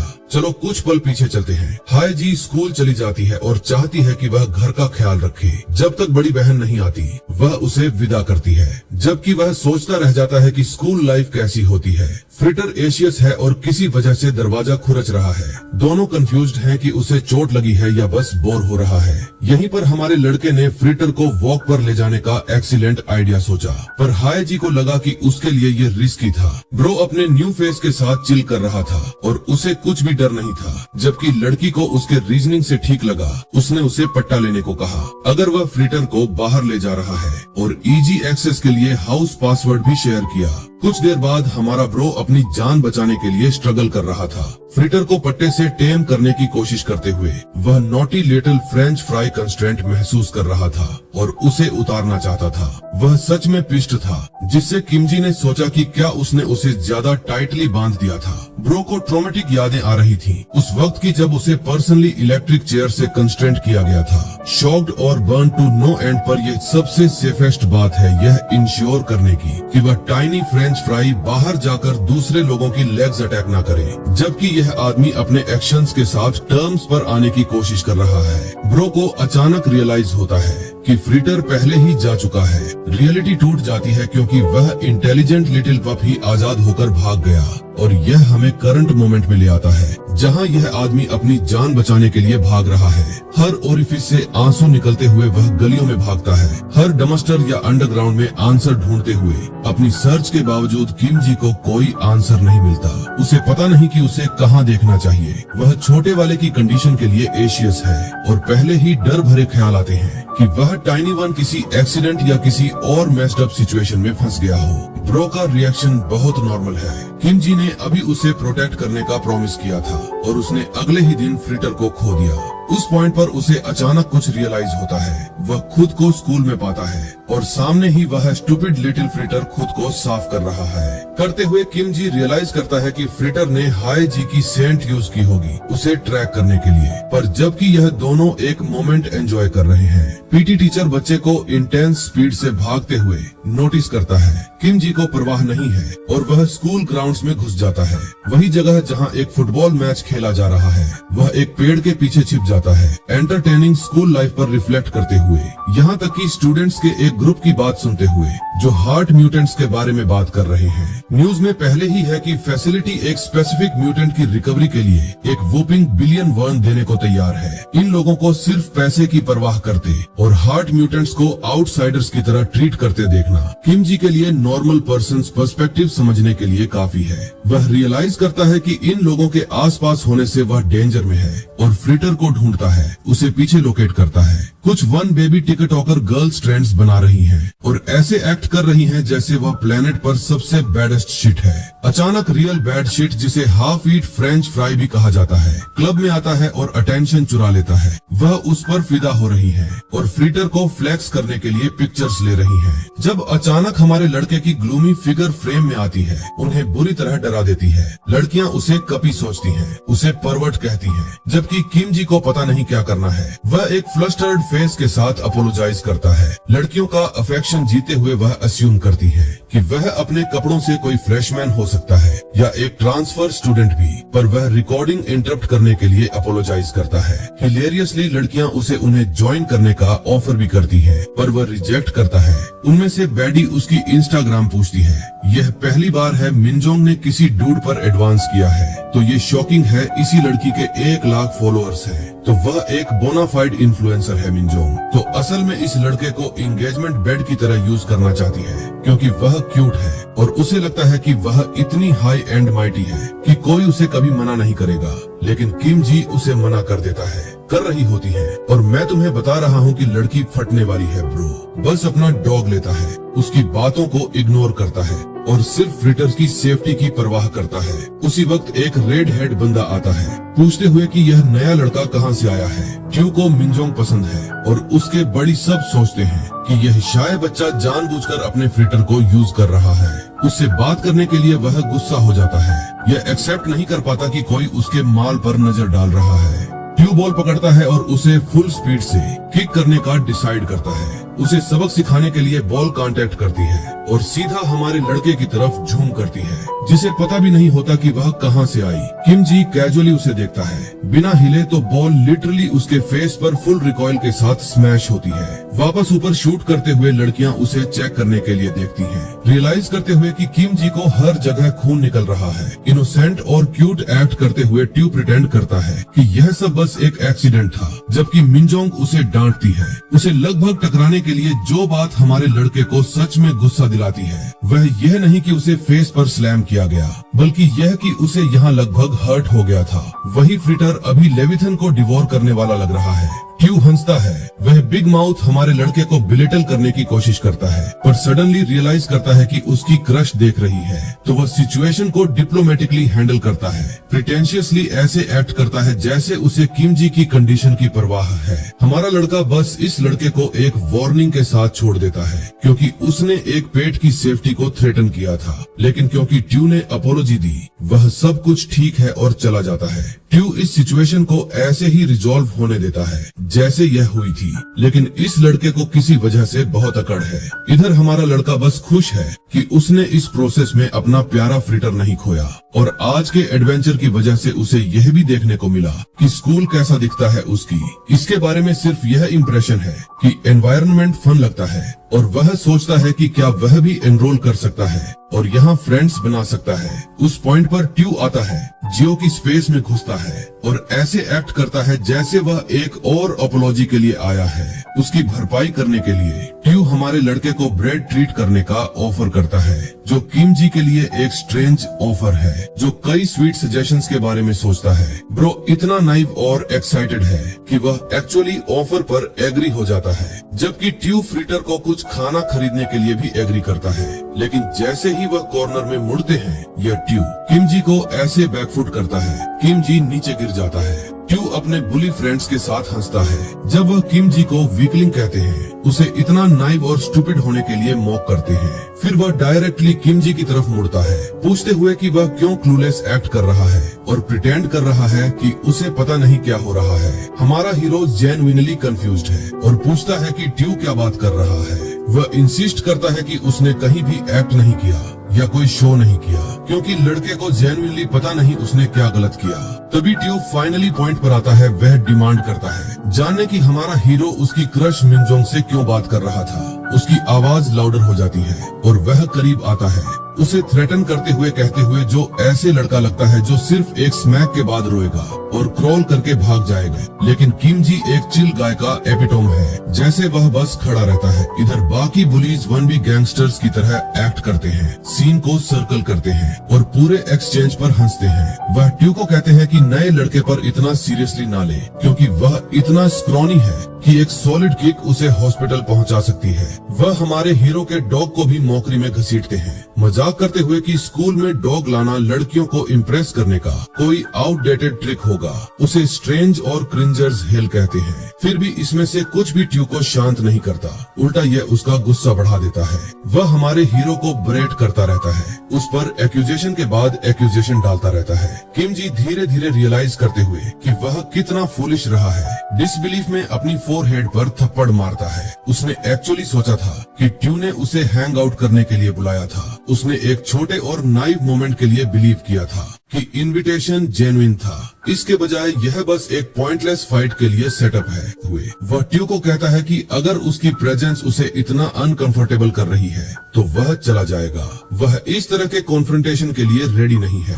जैसे ही किम जी जाने वाला होता है, एक बुली उसके सामने आ जाता है और उसका रास्ता ब्लॉक करता है। स्नियर करते हुए कहता है कि उसमें एक्चुअली हिम्मत है जाने की, जैसे कुछ हुआ ही ना हो। इस बार हाउएवर किम जी की आवाज फर्म है। वह लड़के को रास्ते से हटने को कहता है क्योंकि वह उसके प्रेशियस फ्रिटर को डरा रहा है। छोटा फ्रिटर भी गुस्सा दिख रहा है। इरिटेटेड होकर बुली अपना हाथ उठाता है और हमारे हीरो को फेस पर थप्पड़ मारने की कोशिश करता है। फ्रिटर को किम जी की तरह ही मट कहता है, सिर्फ इसीलिए क्योंकि बेचारा फ्रिटर उस पर भौंकने की हिम्मत करता है, लेकिन उसके हाथ कांटेक्ट करने से पहले ही हमारा हीरो मूव करता है। अगली सेकंड में उसकी फिस्ट क्लीनली बुली के फेस पर कनेक्ट होती है, उसे पीछे फ्लाइंग भेजती है, जैसे पार्क से सीधा बाहर मारा गया। बेसबॉल वह जमीन पर जोर से गिरता है। स्प्रोल्ड आउट और स्टंट एक पल के लिए सब बस घूरते रहते हैं। एक साथ रियलाइज होता है कि इस पतले बच्चे ने सच में अपना हाथ घुमाया और उनके दोस्त को मारने की हिम्मत की और उसे उड़ता हुआ भेज दिया।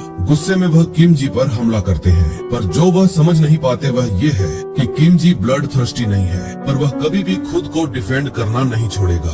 उसके अंदर कुछ भयंकर सा जाग उठता है और कुछ ही सेकंड्स में वह हैरानी वाली स्पीड से मूव कर रहा होता है। वह एक के बाद एक पंच मारता है और लिटरली गली में आदमियों की बारिश हो रही होती है और इस सब के बीच फ्रिटर हमारे हीरो की बाहों में सुरक्षित रहता है, प्रोटेक्टेड और हैरानी से शांत। आखिर में हमारा हीरो ट्यू के सामने खड़ा होता है। जैसे ही वह उसके चेहरे पर वार करने वाला होता है, वह आखिरी सेकंड में अपना पंच रिडायरेक्ट करता है और उसके बगल वाली दीवार में मारता है। इम्पैक्ट से दीवार जोर से क्रैक हो जाती है। हमारा हीरो अपनी मुट्ठी नीचे करता है और नर्मदा से ट्यू को बताता है कि उसने उन्हें सीधे रोक कर रुकने को कहा था, क्योंकि वह उसके छोटे फ्रिटर को डरा रहे थे। क्रैक हुई दीवार का नजारा ही काफी है। बाकी के बुलीज पीले पड़ जाते हैं और पीछे हटने लगते हैं, पलटकर भागने से पहले। यहाँ तक कि महान ट्यू भी जो कुछ ही मिनट्स पहले टेंट्रम फेंक रहा था, अब स्पीचलेस खड़ा है। अगर एक दीवार ऐसे क्रैक हो सकती है, तो अगर किम जी का पंच उस पर पड़ता तो उसका सिर एक कैंडी के टुकड़े की तरह क्रश हो जाता। उसे यह रियलाइजेशन जोर से लगती है कि उसने गलत इंसान से पंगा ले लिया है। आसूस नोट्स के साथ मिल जाते हैं। जैसे ही वह अचानक हमारे हीरो के सामने झुकता है, बार बार सॉरी बोलते हुए डेस्परेट होकर वह अपना फोन निकालता है और किम जी को अपने ही फ्रिटर की तस्वीर दिखाता है। वह इंसिस्ट करता है कि वह डॉग को नहीं मारने वाला, कि वह भी एक डॉग ओनर है और कभी भी एक प्यारे से छोटे जानवर को नुकसान नहीं पहुंचाएगा। वह फोटो स्वाइप करता है, यह दिखाने की कोशिश करते हुए कि उसका फ्रिटर कितना क्यूट है, इसे मर्सी के लिए बार्गेनिंग चिप की तरह यूज करते हुए। हमारा हीरो एक 7 साल के बच्चे जितना मासूम तस्वीरों को देखता है और सोचता है कि डॉग सच में प्यारा है, क्योंकि ट्यू भी एक डॉग ओनर है। शायद वह पूरा बुरा नहीं है। आखिर में किम जी कुछ नहीं कहता, पर उसे एक अलग रियलाइजेशन होती है। उसने ताकत सोचने से ज्यादा यूज कर ली है और अब वह अचानक बहुत भूखा है। उसने आज कुछ नहीं खाया है और वह खालीपन उसे परेशान करना शुरू कर रहा है। ट्यू इस बदलाव को समझ नहीं पाता, मानता है कि किम जी उन्हें माफ करने का नाटक कर रहा है। इस बीच हाय जी अपनी क्लासरूम में बैठी है, चुपचाप पढ़ रही है, पूरी तरह से अनजान कि उसका नया दोस्त बाहर स्कूल ग्राउंड्स में क्योस मचा रहा है। अभी के लिए यह उसकी चिंता नहीं है। कैफेटेरिया में ट्यू जल्दी से हमारे हीरो को अंदर ले जाता है और उसके लिए स्नैक्स का ढेर खरीदता है। जैसे ही किम जी खाना देखता है, उसके मुंह में पानी आना शुरू हो जाता है और छोटा फ्रिटर भी एक्साइटमेंट से खुश हो जाता है। इतनी सारी ट्रीट्स देखकर ट्यू देखता है जब हमारा हीरो और फ्रिटर स्नैक्स को खा जाते हैं, सोचते हुए कि हमारा हीरो पागल है। पागल स्ट्रॉन्ग पर एक टोटल लूजर की तरह एक्ट कर रहा है। वह बड़बड़ाता है कि कोई हैरानी नहीं कि वह उस जैसे लड़के को पसंद नहीं करता। बस हाल ही में 1 पंच से किम जी ने लिटरली किसी को उड़ता हुआ भेज दिया था। ट्यू सोचता है कि कहीं हमारा हीरो कोई बॉक्सर या एथलीट तो नहीं, पर अगर वह होता भी तो ऐसी दीवार क्रैक करना इम्पॉसिबल है। उसने अपनी लाइफ में ऐसा कुछ कभी नहीं देखा। पक्का होकर कि उसे रीइंफोर्समेंट की जरूरत है। वह अपना फोन उठाता है और अपने भाई यंग चिल को कॉल करता है, जो 20 साल का गैंगस्टर है और अपने दोस्तों के साथ पोकर खेल रहा है। वह हेल्प मांगता है, बताते हुए कि वह फंस गया है क्योंकि उसे किसी रैंडम लड़के ने पीट दिया है। यंग चिल ट्यू की हेल्प करने से खुश नहीं है, किसी रैंडम लड़के को पीटने में। पर ट्यू आर्ग्यू करता है कि किम जी सीरियसली स्ट्रॉन्ग है और लिटरली उसे इस बार इज्जत बचाने के लिए भीख मांगता है। एक और गैंग मेंबर पूछता है कि वह किसके बारे में बात कर रहा है और यंग चिल ट्यू का मजाक उड़ाता है, पर क्योंकि वह बोर्ड है वह हेल्प करने को एग्री हो जाते हैं। यंग चिल उसे कहता है कि वह बाद में आएगा और ट्यू को हमारे हीरो को उनके पास लाना चाहिए। ट्यू कॉल काट देता है ग्रिन और स्मर्क करते हुए सोचते हुए, पर अगले ही पल हमारा हीरो उसके पास आता है और उसे अपना कुछ खाना ऑफर करता है, कहते हुए कि उसे अकेला खाते हुए अजीब लग रहा था और वह शेयर करना चाहता है। ट्यू मना कर देता है, कहते हुए कि वह सब कुछ किम जी के लिए लाया था और ज्यादा खाना ऑफर करते हुए किम जी फिर उसे फ्रिटर के साथ शेयर करता है, जिसे ट्यू सोचता है ये लूजर इतना स्ट्रॉन्ग कैसे है। वह हमारे हीरो का हाथ नोटिस करता है और रियलाइज करता है कि जब उसने दीवार पर पंच मारा था तो उसकी रिस्ट हर्ट हो गई थी, पर अब वह पूरी तरह नॉर्मल है। वह डॉट्स कनेक्ट करना शुरू करता है, ऑनलाइन एक वीडियो याद करते हुए हार्ट म्यूटेंट्स के बारे में जो हर शेप और साइज में आते हैं, पॉपुलेशन के 0.001% से भी कम होते हैं, पर रियल लाइफ में इनक्रेडिबली स्ट्रॉन्ग होते हैं। छुपकर ट्यू सीधे किम जी से पूछता है कि क्या वह एक हार्ट म्यूटेंट है। हमारा हीरो कुछ बोलकर मना करने की कोशिश करता है, पर वह झूठ बोलने में बहुत बुरा है।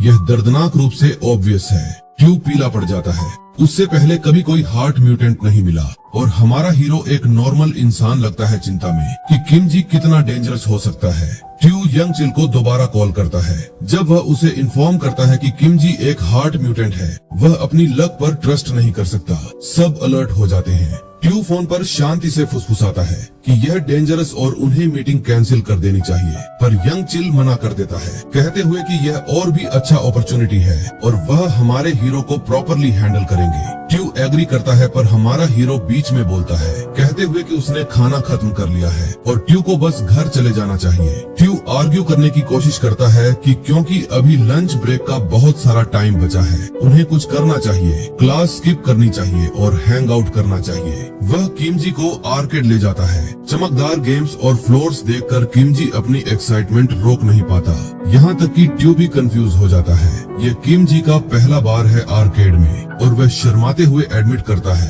कि उसने कभी नहीं जाना था कि ऐसी जगह भी एग्जिस्ट करती है। सब कुछ उसे अमेज करता है, यहाँ तक कि एक सिंपल क्लो मशीन भी दुनिया के 7वें अजूबे की तरह लगती है। किम जी नोटिस करता है कि मशीन में वही लबूबस डॉल है जो उसने पहले हाई जी के हैंडबैग पर देखी थी। ट्यू कंफ्यूज हो जाता है, अगर किम जी लबूबस के बारे में नहीं जानता तो उसने अपनी लाइफ में क्या किया है। ट्यू पैसे डालने का ऑफर करता है ताकि हमारा हीरो ट्राई कर सके, पर हमारा हीरो क्लो गेम में बुरा है, तो ट्यू आगे बढ़ता है और लबूबस जीत जाता है। किम जी बहुत खुश हो जाता है, अब उसके पास हाई जी जैसी ही डॉल है। उसे ये रियलाइज नहीं होता कि ट्यू उसके पीछे चुपके से काम कर रहा है, उसे बिजी रखते हुए जब तक गैंगस्टर्स नहीं आ जाते।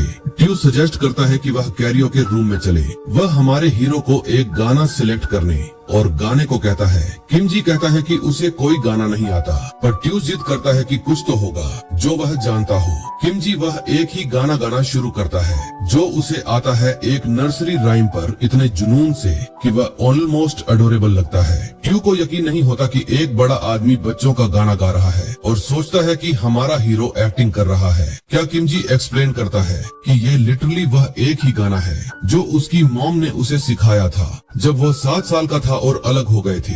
तब से उसने नॉर्मल लाइफ नहीं जी है और पॉप कल्चर नहीं जानता।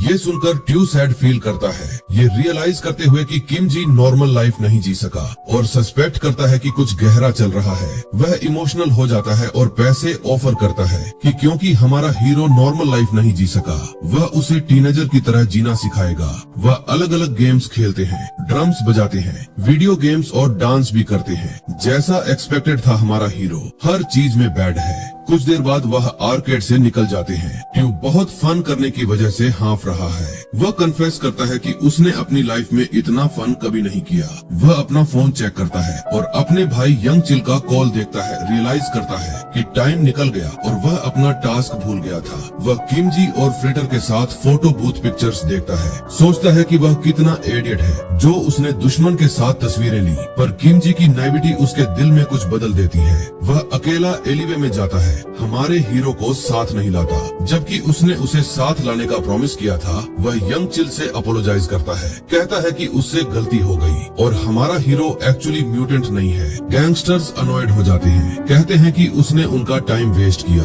पर ट्यू परसिस्टेंट रहता है अंदर से। वह जानता है कि उसके एक्शन सिर्फ डॉग के लिए नहीं है, बल्कि किमजी और उसकी पर्सनालिटी की वजह से है। उसने किमजी से पूछा था, डॉग ही उसकी इकलौती फैमिली है, और उसे रियलाइज हुआ कि ऐसा ही है। ट्यू सॉरी फील करता है, पर समझता है कि उसका अपना फ्रिटर ही उसकी लाइफ है और वह उसके लिए कुछ भी करेगा। वह कन्फेस करता है कि पहले जब दोस्तों ने फ्रिटर को टंग करने की कोशिश की थी, तो वह भी ऑलमोस्ट गुस्सा हो गया था। ये सिर्फ फ्रिटर के बारे में नहीं है, ये हमारे हीरो और उसके फ्रिटर के साथ उसके रिश्ते के बारे में है। जब ट्यू वहाँ खड़ा होता है, एक गुस्सा उसके चेहरे की तरफ उठता है, उसे जमीन पर पटक देता है। अचानक यंग चिल उसे सर से उठाता है, म्यूटेंट के वेयर अबाउट्स के बारे में पूछता है, और इस बार यंग चिल ट्यू के भाई जैसा नहीं लगता। यंग चिल ट्यू से पूछता है कि क्या वह सोचता है कि वह जोक कर रहा है, पर ट्यू सिर्फ उस प्रेशियस मेमोरी के बारे में सोच सकता है जो उसने हाल ही में किमजी के साथ बनाई थी। यंग चिल उसे ब्रेट करता रहता है, कहता है कि सब वहाँ एक म्यूटेंट को पकड़ने के लिए इकट्ठे हुए हैं और वह तब तक नहीं जाएंगे जब तक उनके पास एक म्यूटेंट कस्टडी में ना हो। वह ट्यू को कहता है कि अगर वह अपनी इज्जत बचाना चाहता है तो बोलना शुरू करे। ट्यू परसिस्टेंट रहता है, जिद करता है कि यह सच में एक मिसअंडरस्टैंडिंग थी। वह एक्सप्लेन करता है कि उसने पूरा दिन हमारे हीरो के साथ स्पेंड किया, और अगर किमजी सच में एक हार्ट म्यूटेंट होता तो उसे कुछ ऑफेंस होता, पर वहाँ कुछ भी नहीं था। हमारा हीरो बस एक लूजर है जो आर्केड में भी अच्छा स्कोर नहीं कर सकता और सोकर खेलते हुए हांफने लगता है।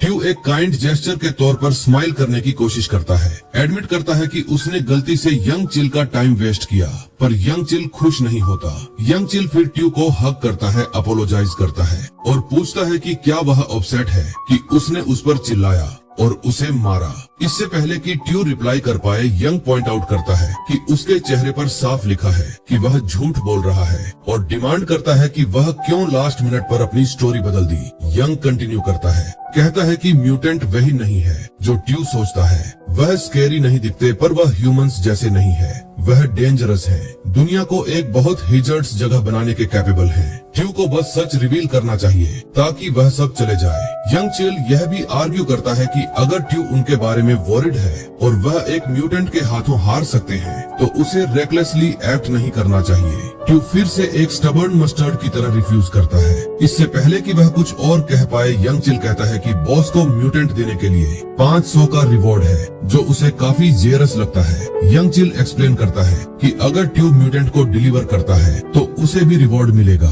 वह रिवील करता है कि उसने पहले ही एक ब्रोकर लाइन अप कर रखा है जो हार्ट म्यूटेंट्स को हैंडल करता है, और ये सब बिना किसी लूज एंड्स के हैंडल हो जाएगा। ट्यू रियलाइज करता है कि यह ह्यूमन ट्रैफिकिंग है।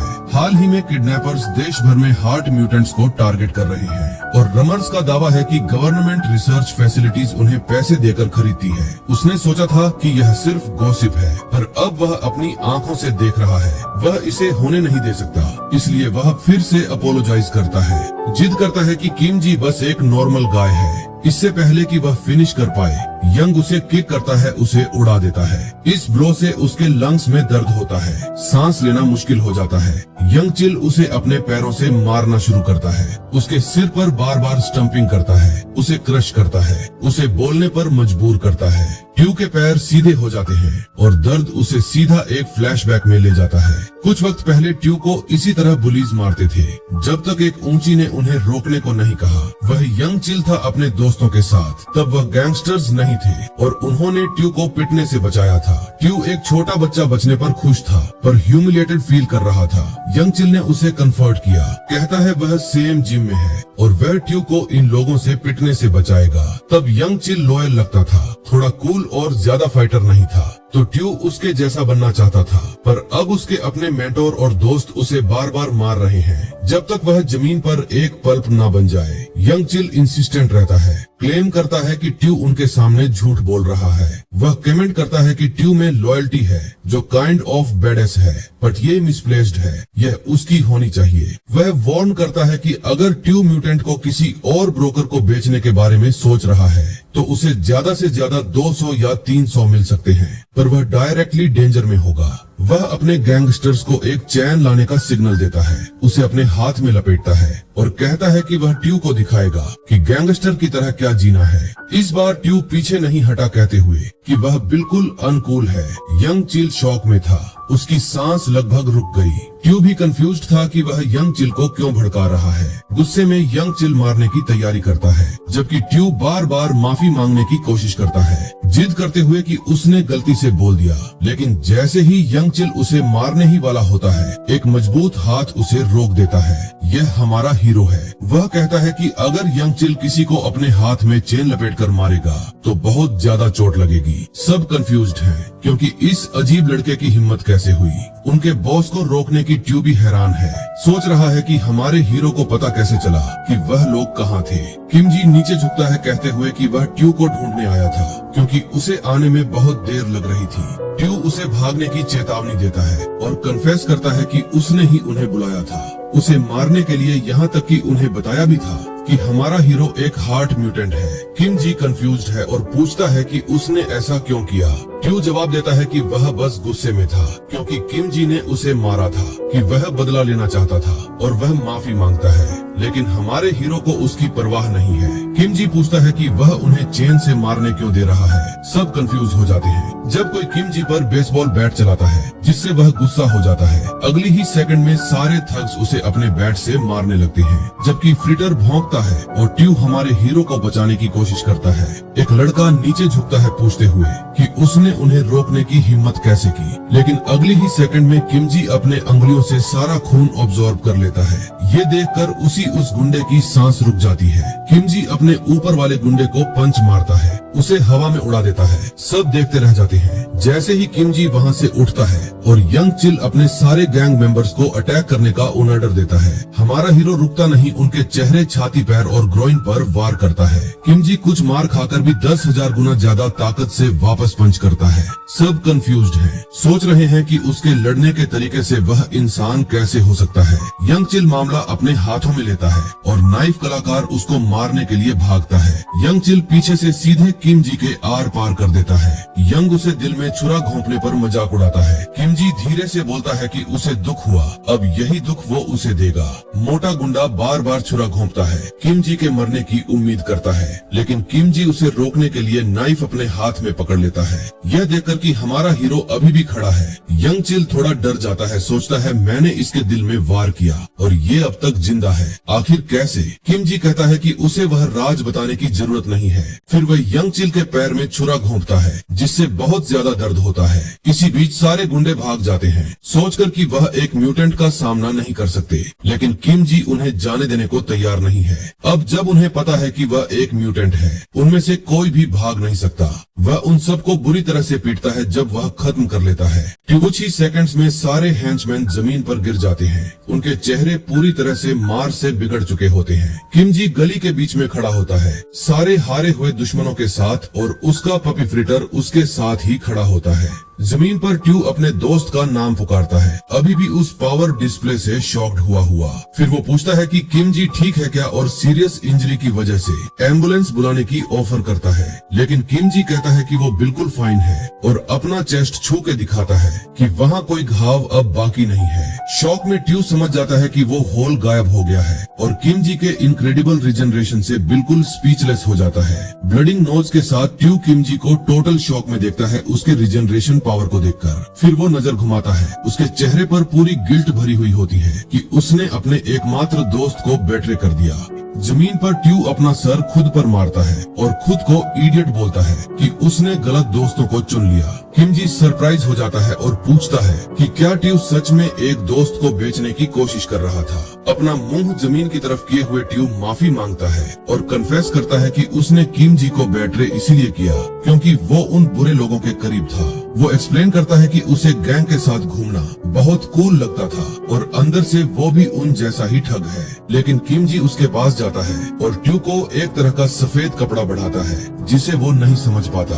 किम जी कहता है कि उसकी नाक से खून बह रहा है और कहता है कि इसे इस्तेमाल करके अभी अपना चेहरा साफ कर ले। ट्यू पूछता है कि क्या ये सच में उसके लिए है और किम जी बस एक शांत जेस्चर से कंफर्म कर देता है, लेकिन वो चीज लेते ही ट्यू को पता चलता है कि ये पपी ट्रेनिंग पैड है और वो शॉक्ड हो जाता है। फिर भी वो इसे इस्तेमाल करके अपना चेहरा साफ करता है और कहता है कि वो रियल फ्रेंड की तरह ट्रीट होने लायक नहीं है। मुस्कान के साथ किम जी कहता है कि इसका मतलब है कि वो भी उन्हें फ्रेंड्स मानता था और बस इतना ही उसके लिए काफी है। ट्यू किम जी की काइंडनेस से स्पीचलेस हो जाता है और उसे प्योर एडमिरेशन भरी आंखों से देखता है। उसी पल आंसू बहने लगते हैं और ट्यू अब अपनी सारी इमोशंस रोक नहीं पाता। वो उठता है और किम जी को टाइट हग करता है, जबकि रोते हुए और सब कुछ के लिए माफी मांगता है। उस हंगामे के बीच किम जी कहता है कि ट्यू सच में बहुत कूल गाय है और दोनों आखिरकार जमीन पर ही पीस कर लेते हैं। गैंग लीडर कहता है कि उसने अपनी गलतियां सोच ली हैं और छोड़ देने की भीख मांगता है। फिर वो प्रॉमिस करता है कि वो किसी को नहीं बताएगा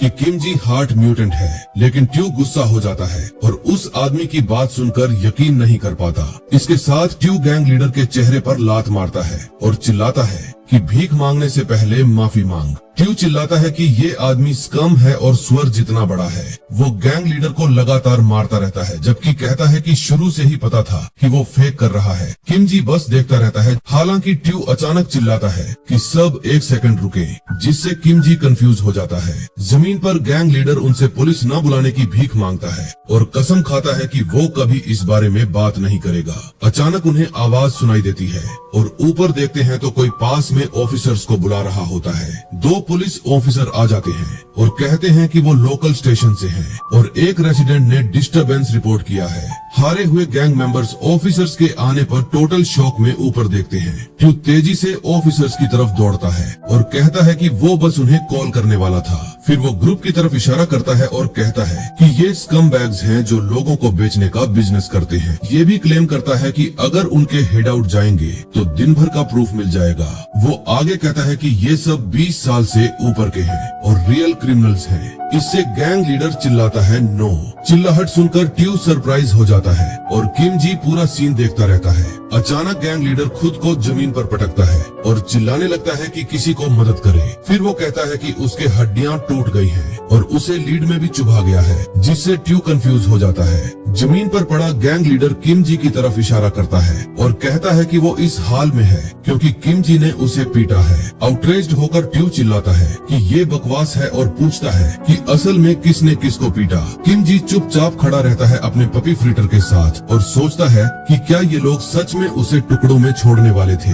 गैंग लीडर किम जी की तरफ इशारा करता है और कहता है कि वो तो बिल्कुल फाइन है, जबकि वो सब इंजर्ड हैं। फिर सारे गैंग मेंबर्स खुद को जमीन पर पटकते हैं, दर्द का नाटक करते हैं और झूठ बोलते हैं कि क्या हुआ। एक पुलिस ऑफिसर सबको शांत होने को कहता है और कहता है कि स्टेशन पर डिटेल्स एक्सप्लेन कर सकते हैं, लेकिन गैंग लीडर किम जी की तरफ इशारा करके चिल्लाता है कि सबसे महत्वपूर्ण बात ये है कि वो हार्ट म्यूटेंट है।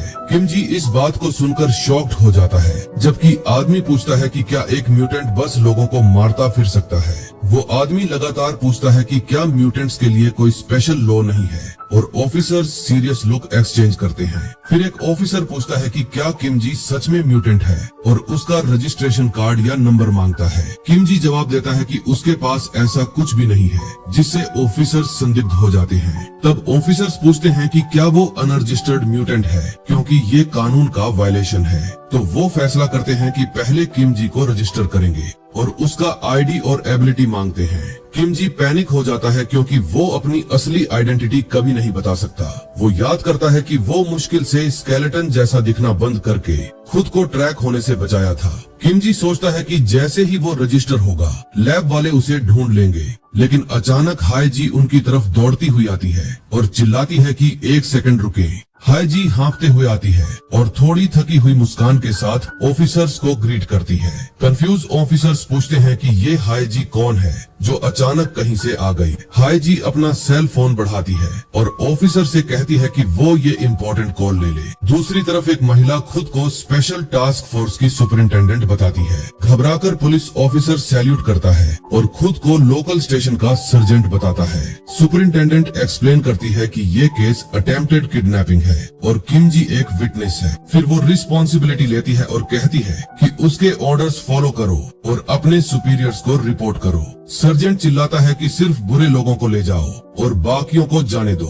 हथकड़ियां लगते हुए गैंग लीडर पूछता है कि अगर वो ही इंजर्ड हुए थे तो सिर्फ उन्हें ही क्यों ले जा रहे हैं। वो गुस्से से चिल्लाता है और जानना चाहता है कि फोन पर कौन था जिसने उनका मन बदल दिया। गैंग को ले जाते हुए हाई जी मुस्कान के साथ वेव करती है और गैंग लीडर सोचता है कि ये कौन है। किम जी फिर हाई जी से पूछता है कि क्या हुआ और उसे कैसे पता चला कि वो कहाँ है।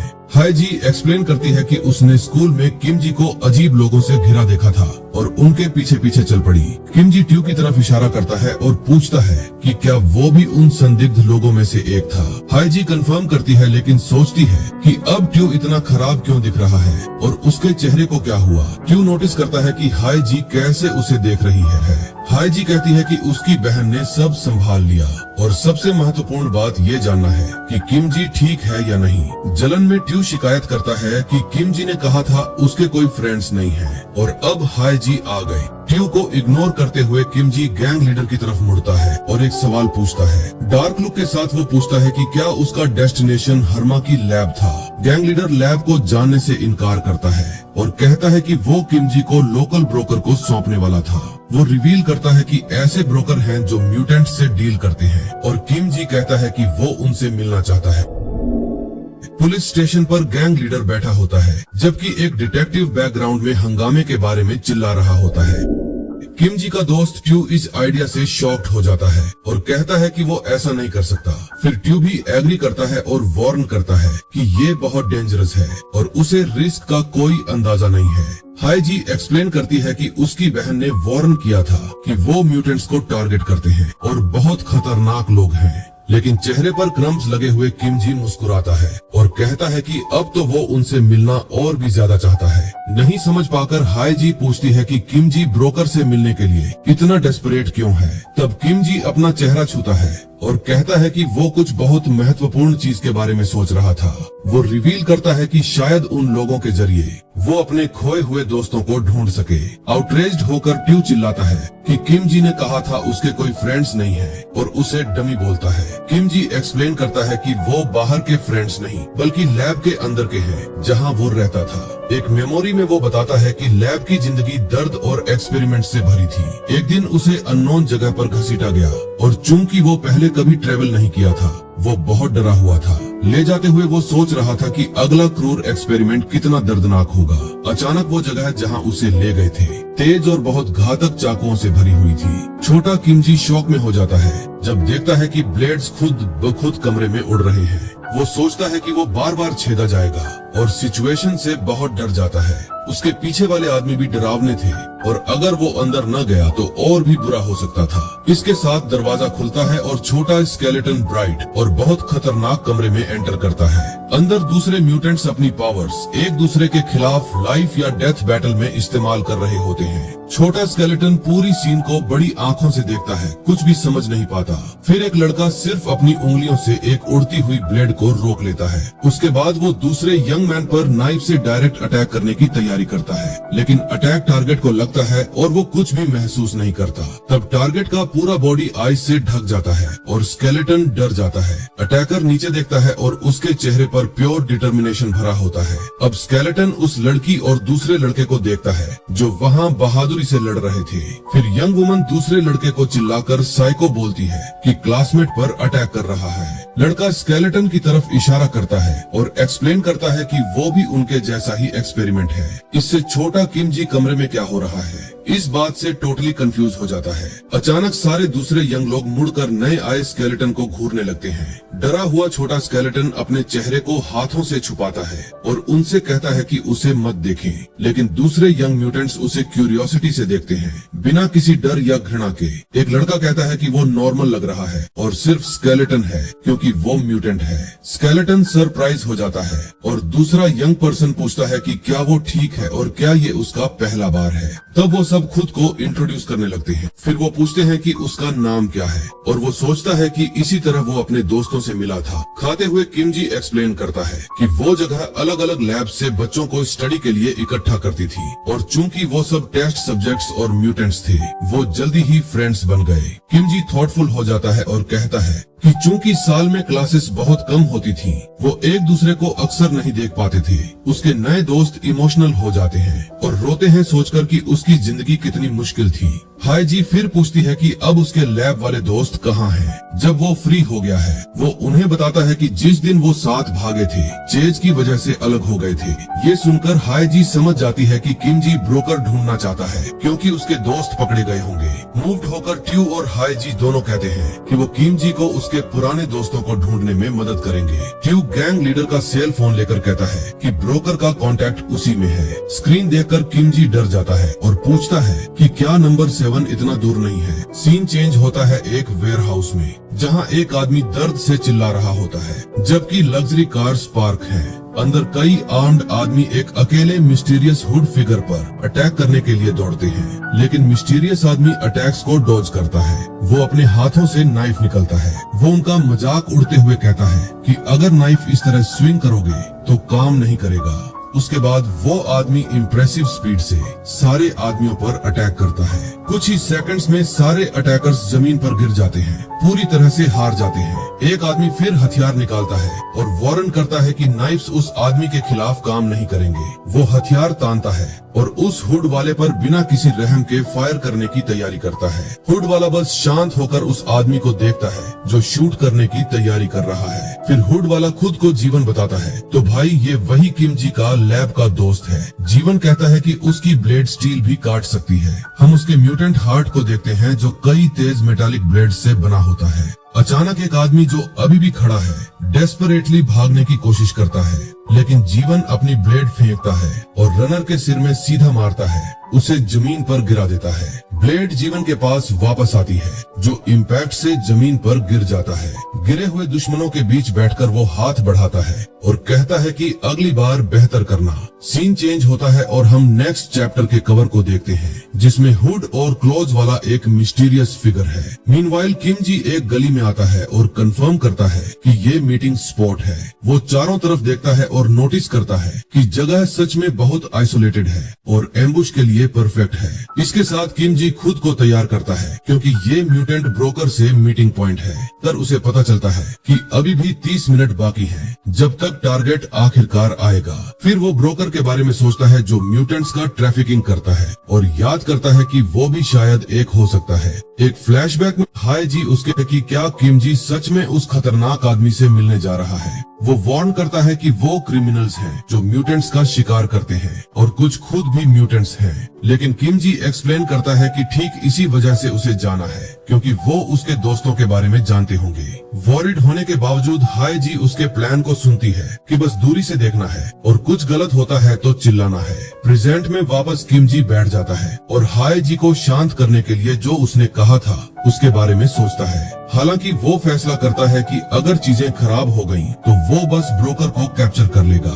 इसके लिए वो कुछ ढूंढता है जो एम्बुश के लिए इस्तेमाल कर सके और एक रिंच पा जाता है। वो सोचता है कि अगर दुश्मन म्यूटेंट है तो ब्लाइंडली अटैक नहीं कर सकता और उसकी एबिलिटी पता करनी होगी। अचानक कई नाइफ्स उसकी तरफ उड़ते हैं और वो मुश्किल से सरप्राइज अटैक को डोज कर जाता है। किम जी जमीन पर गिरता है, डर से चिल्लाता है, जबकि ब्लेड्स एक मेटल पाइप में घुस जाती हैं। वो नाइफ्स को देखता है और शॉक में है क्योंकि उसे ऐसा अटैक उम्मीद नहीं था। फिर एक हुडेड फिगर आता है और पूछता है कि वो किस तरह का चूहा है जो इस तरह छुप रहा है। वो आदमी पास आता है और पूछता है कि क्या किम जी अंडरकवर कॉप तो नहीं है। नर्वस होकर किम जी सोचता है कि क्या ये वो ब्रोकर है जिसे वो ढूंढ रहा था। वो नोटिस करता है कि आदमी नाइफ इस्तेमाल करता है और सोचता है कि शायद वो नॉर्मल ह्यूमन ही है। इसके साथ किम जी फैसला करता है कि अगर वो ह्यूमन है तो उसे कैप्चर करना बहुत आसान होगा। वो एक कंक्रीट ब्लॉक पर टिकता है और पूरी स्ट्रेंथ से अटैक करने की तैयारी करता है। पलक झपकते ही किम जी अब्सर्ड स्पीड से दुश्मन की तरफ दौड़ता है। वो पावरफुल पंच की तैयारी करता है, ठीक हुडेड आदमी के चेहरे पर निशाना साधता है। उसका प्लान है कि आदमी को रिएक्ट करने का टाइम न दे और फाइट जल्दी खत्म कर दे। लेकिन अचानक उसकी आंखें फैल जाती हैं क्योंकि वो कुछ पूरी तरह अनएक्सपेक्टेड समझ जाता है। आदमी का शकल देखकर किम जी उसे जीवन बोलता है, जिससे जीवन शॉक में पड़ जाता है। जीवन अपनी ब्लेड से किम जी पर अटैक करता है और ब्लो से उसे दूर फेंक देता है और पूछता है कि उसे उसका नाम कैसे पता। इसके साथ किम जी जोर से जमीन पर गिरता है, जबकि जीवन हथियार के साथ उसे नीचे से देखता है। किम जी बहुत दर्द में वो उठने की कोशिश करता है, लेकिन महसूस करता है कि अब उसके शरीर में कुछ बहुत गड़बड़ है। फिर उसे पता चलता है कि उसकी स्ट्रेंथ चली गई है, क्योंकि जीवन के अटैक ने उसके पैर की टेंडन्स काट दी है। अटैकर ने उसकी कलाई और कंधे को भी इंजर कर दिया है, जिससे वो पूरी तरह से गली के फ्लोर पर इमोबिलाइज हो जाता है। उसके पैर भी अटैक से हिट हुए थे और अब वो हिल भी नहीं सकता। फिर वो याद करता है कि जीवन की स्वॉर्ड्समैनशिप स्किल नॉर्मल से कहीं ऊपर है। एक मेमोरी में किम जी अपने सारे दोस्तों को लैब से भागने के दौरान एग्जिट की तरफ गाइड कर रहा होता है। अचानक एक दीवार गिरती है और हॉलवे में सारे एस्केप का रास्ता ब्लॉक कर देती है। इसके साथ छोटा किम जी पीछे फंस जाता है। बड़ी मलबे को पार नहीं कर पाकर वो डेस्परेट हो जाता है, क्योंकि अब वो दीवार के दूसरी तरफ अपने सारे दोस्तों से अलग हो गया है। सीन देखकर जीवन अपनी ब्लेड से मलबे को काटकर उसके लिए रास्ता खोलता है। किम जी जीवन के बहादुर काम को देखता है और उसकी मदद के लिए बहुत ग्रेटफुल होता है। डिटरमिन्ड मुस्कान के साथ जीवन कहता है कि वो सबके लिए रास्ता साफ कर देगा। प्रेजेंट में वापस जीवन पूछता है कि किम जी ने उसका नाम कैसे जाना, और जीवन कंफर्म करता है। हालांकि जीवन कंफ्यूज लगता है और नहीं समझ पाता कि किम जी कैसे खड़ा है और क्या वो भी हार्ट म्यूटेंट है। तब किम जी चिल्लाता है कि वो किम जी है, वो स्केलेटन जो लैब में उसका दोस्त था। जीवन अभी भी संदिग्ध लगता है और स्केलेटन शब्द दोहराता है। ज्यादा यकीन नहीं करते हुए वो किम जी की तरफ इशारा करता है और लैब में जाने वाले किम जी को याद करने की कोशिश करता है। मुस्कान के साथ किम जी कहता है कि वो जिंदा है और उनसे मिले बहुत समय हो गया। जीवन हकलाता है और पूछता है कि क्या वो सच में वो किम जी है जिसे वो पहले जानता था। किम जी कंफर्म करता है और एक्सप्लेन करता है कि वो रिजेनरेट कर पाया और आखिरकार रिकॉग्नाइज हो गया। खुश होकर किम जी जीवन को हग करने के लिए दौड़ता है, लेकिन जीवन अपना हाथ शार्प क्लॉज में बदल लेता है। बिना हिचकिचाए वो किम जी पर सीधे क्लॉज से अटैक करता है, जिससे किम जी शॉक में पड़ जाता है। किम जी पीछे लड़खड़ाता है, जबकि जीवन फिर से अटैक करने की तैयारी करता है। अपने इंजर्ड बॉडी के साथ किम जी पूछता है कि जीवन ने उसे क्यों नहीं पहचाना और इस तरह अटैक किया। जीवन घावों को हील होते देखता है और कहता है कि वो चेक कर रहा था। अब वो मानता है कि वो किम जी है। किम जी अपने शरीर में लगी नाइफ्स दिखाता है और अभी भी जीवन का एटीट्यूड नहीं समझ पाता। जीवन अपनी शार्प और डेडली ब्लेड से बेरहमी से अटैक करता रहता है। किम जी ब्लोज को डॉज करता है, लेकिन जीवन की स्पीड इम्प्रेसिव है और रोक पाना मुश्किल है। वो मुश्किल से डॉज करके जमीन पर गिर जाता है, जबकि जीवन अटैक जारी रखता है। जमीन पर किम जी पूछता है कि उसे इस तरह क्रूर और अनफेयर तरीके से क्यों अटैक किया जा रहा है। जीवन जवाब देता है कि उसे वहां मौजूद किसी से भी बेहतर जवाब पता होना चाहिए। इसके साथ किम जी पंच से जवाब देने की कोशिश करता है, लेकिन जीवन की स्पीड उससे कहीं ज्यादा है। वो कई बार हिट होता है और समझ जाता है कि जीवन उसके लिए लड़ने के लिए बहुत तेज है। हम उसके इंजर्ड आर्म को देखते हैं और रेड लिक्विड डार्क गंदी गली के फ्लोर पर टपक रहा होता है। जीवन एक और अटैक के लिए छलांग लगाता है और किम जी खुद को जितना हो सके डिफेंड करने की तैयारी करता है, लेकिन डॉज करने की बजाय वो ब्लेड को अपने नंगे हाथों से पकड़ लेता है, जिससे जीवन सरप्राइज हो जाता है कि शॉक में है, क्योंकि उसे उम्मीद नहीं थी कि वो उसका हथियार इस तरह पकड़ सकेगा। जीवन पूछता है कि क्या किम जी सच में सोचता है कि एक पंच ब्लेड के खिलाफ काम करेगा। किम जी कहता है कि वो जानता है कि जीवन स्वॉर्ड में कितना अच्छा है और डिटर्मिनेशन के साथ उसे फेस करता है। जीवन किम जी के कॉन्फिडेंस से सरप्राइज हो जाता है और नहीं समझ पाता कि उसका प्लान क्या है। जीवन अपना हथियार वापस खींचने की कोशिश करता है, लेकिन किम जी उसे सुपर ह्यूमन स्ट्रेंथ से पकड़े रहता है। ब्लेड को न छोड़ते हुए वो मोमेंटम का इस्तेमाल करके पास आता है और जीवन के चेहरे पर लात मारता है। जीवन पूरी तरह से शॉक में है किम जी की स्ट्रेंथ और फाइटिंग स्किल से। पावरफुल किक के साथ किम जी जीवन को उड़ा देता है, जो जोर से गली के फ्लोर पर गिर जाता है। उठकर बैठते हुए जीवन कहता है कि उसने सोचा था किम जी कमजोर है, लेकिन अब हड्डियों पर मांस लगने से वो इतना बुरा नहीं है। फिर वो पूछता है कि किम जी उस दिन भाग क्यों गया, अगर वो इतनी अच्छी लड़ाई लड़ सकता है। किम जी कंफ्यूज हो जाता है और नहीं समझ पाता कि जीवन इस एक्यूजेशन से क्या मतलब निकाल रहा है। सीरियस लुक के साथ जीवन कहता है कि वो लैब से भागने वाले दिन किम जी अकेले भाग गया था। एक फ्लैशबैक में हम देखते हैं कि लैब गार्ड्स एक यंग म्यूटेंट को पकड़ रहे हैं। बाकी लोग मलबे के पीछे डरे हुए छुपे होते हैं, क्योंकि सिचुएशन डेंजरस हो गई है। डेस्परेट होकर जीवन किम जी से कहता है कि आयरन पाइप पकड़ लो ताकि वो लड़ सके। छोटा किमजी पाइप को देखता रहता है। उस पल कुछ समझ नहीं पाता कि क्या करे। नफरत भरी नजर से जीवन कहता है कि उस पल वो गिरे हुए थे, और फिर वो क्लेम करता है कि किमजी अकेला भाग गया और अपने सारे दोस्तों को छोड़ दिया। किमजी इस एक्यूजेशन से शॉक हो जाता है और उस दिन क्या हुआ था याद करने की कोशिश करता है। किमजी जीवन के अटैक से डिफेंड करता है, लेकिन टाइम पर हिट करने के लिए स्ट्राइक बैक नहीं कर पाता। एक स्विफ्ट ब्लो से जीवन किमजी को फेंक देता है, जो आखिरी सेकंड में डॉज कर जाता है। अटैक असल में डिस्ट्रैक्शन था और रियल ब्लो दूसरी दिशा से आया था। एक बड़ी एक्सप्लोजन होती है जो आसपास सब कुछ तबाह कर देती है और पास से गुजर रहे लोगों को डरा देती है। किमजी के दोस्त ट्यू और हाईजी नॉइज से टेरिफाइड हो जाते हैं और सोचते हैं कि पुलिस को कॉल करें। वो सोचते हैं कि क्या हुआ और क्या पहले सिचुएशन चेक करने जाएं। धूल के बीच जीवन कमेंट करता है कि किमजी का रिजनरेशन बहुत तेज है। इसके साथ किमजी कहता है कि लगता है कोई मिसअंडरस्टैंडिंग है, क्योंकि वो कभी सच में भागा नहीं था।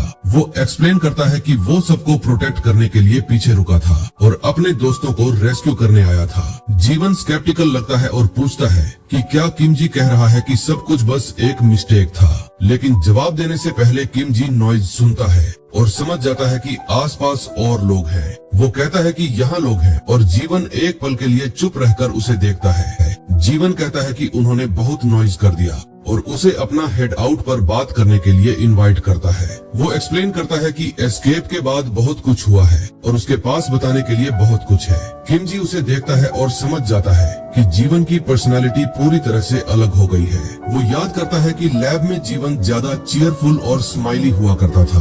किमजी सोचता है कि आखिर जीवन के साथ क्या हो गया। सीन फिर एक कन्वीनियंस स्टोर में चेंज होता है, जहाँ जीवन काम कर रहा होता है। किमजी अचानक जाग जाता है और वो चारों तरफ देखता है और सैंडविच के इंग्रेडिएंट्स को अपनी तरफ उड़ते हुए देखता है। किमजी कंफ्यूज हो जाता है क्योंकि जीवन इतनी स्पीड से काम कर रहा था, मानो कई क्लोन्स दिखाई देते हैं और किचन में बर्गर तैयार करने लगते हैं। किमजी और दूसरे कस्टमर सीन को शॉक में देखते हैं और सोचते हैं कि क्या हो रहा है। वो ट्यू की एबिलिटी से इम्प्रेस हो जाते हैं कि वो एक साथ 3 बर्गर बना रहा है। फिर हम सैंडविच को असेंबल होते देखते हैं, जिसमें कई ताजा और डिलीशियस इंग्रेडिएंट्स उड़ रहे होते हैं। सारे क्लोन्स फिर मिलकर परफेक्ट टीम वर्क से बर्गर को फिनिश करते हैं। मुस्कान के साथ जीवन ऑर्डर हैंड ओवर करता है और कहता है कि नए हाउस बर्गर को सच में एंजॉय करो। बाहर किमजी समझ जाता है कि जीवन का हेड आउट असल में एक रेस्टोरेंट है। एपिसोड के अंत में हम किम के रेस्ट रूम के मिरर में दांत साफ करते देखते हैं। अब बैठकर जीवन कहता है कि ये उसका वर्क प्लेस है, जिससे किमजी शॉक हो जाता है।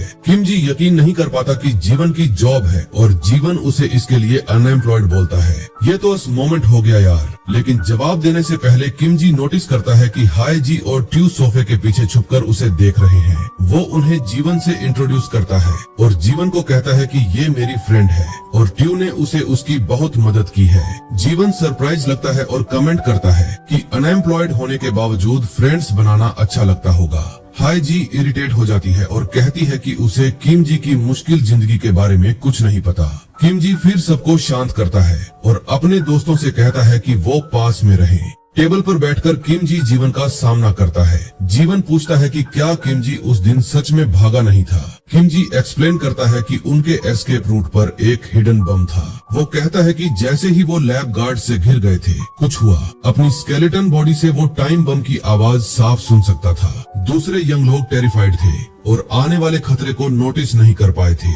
एक्सप्लोजन्स वाले एक्सपेरिमेंट्स का हिस्सा होने के कारण वो जलते हुए फ्यूज की आवाज पहचान गया था। उसे समझ आ गया था कि लैब बिल्डिंग को उड़ा देने की प्लानिंग कर रही थी ताकि सब मलबे में फंस जाएं। वो जानता था कि मजबूत वाले शायद बच जाएं, लेकिन कमजोर वाले एक्सप्लोजन में मर जाएंगे। इसलिए वो जितने बम पकड़ सका उतने लेकर दूर भाग गया ताकि सबको बचा सके। बमों को अपनी बाहों में लेकर छोटा किमजी ग्रुप से दूर डेस्परेटली भागता है। वो कहता है कि शायद एक्सप्लोजन से उसे दूर फेंक दिया गया होगा क्योंकि वो जंगल में जागा था। जैसे ही वो रिकवर हुआ वो वापस दौड़ा, लेकिन किसी को नहीं पाया और सोचा कि वो भाग निकले होंगे।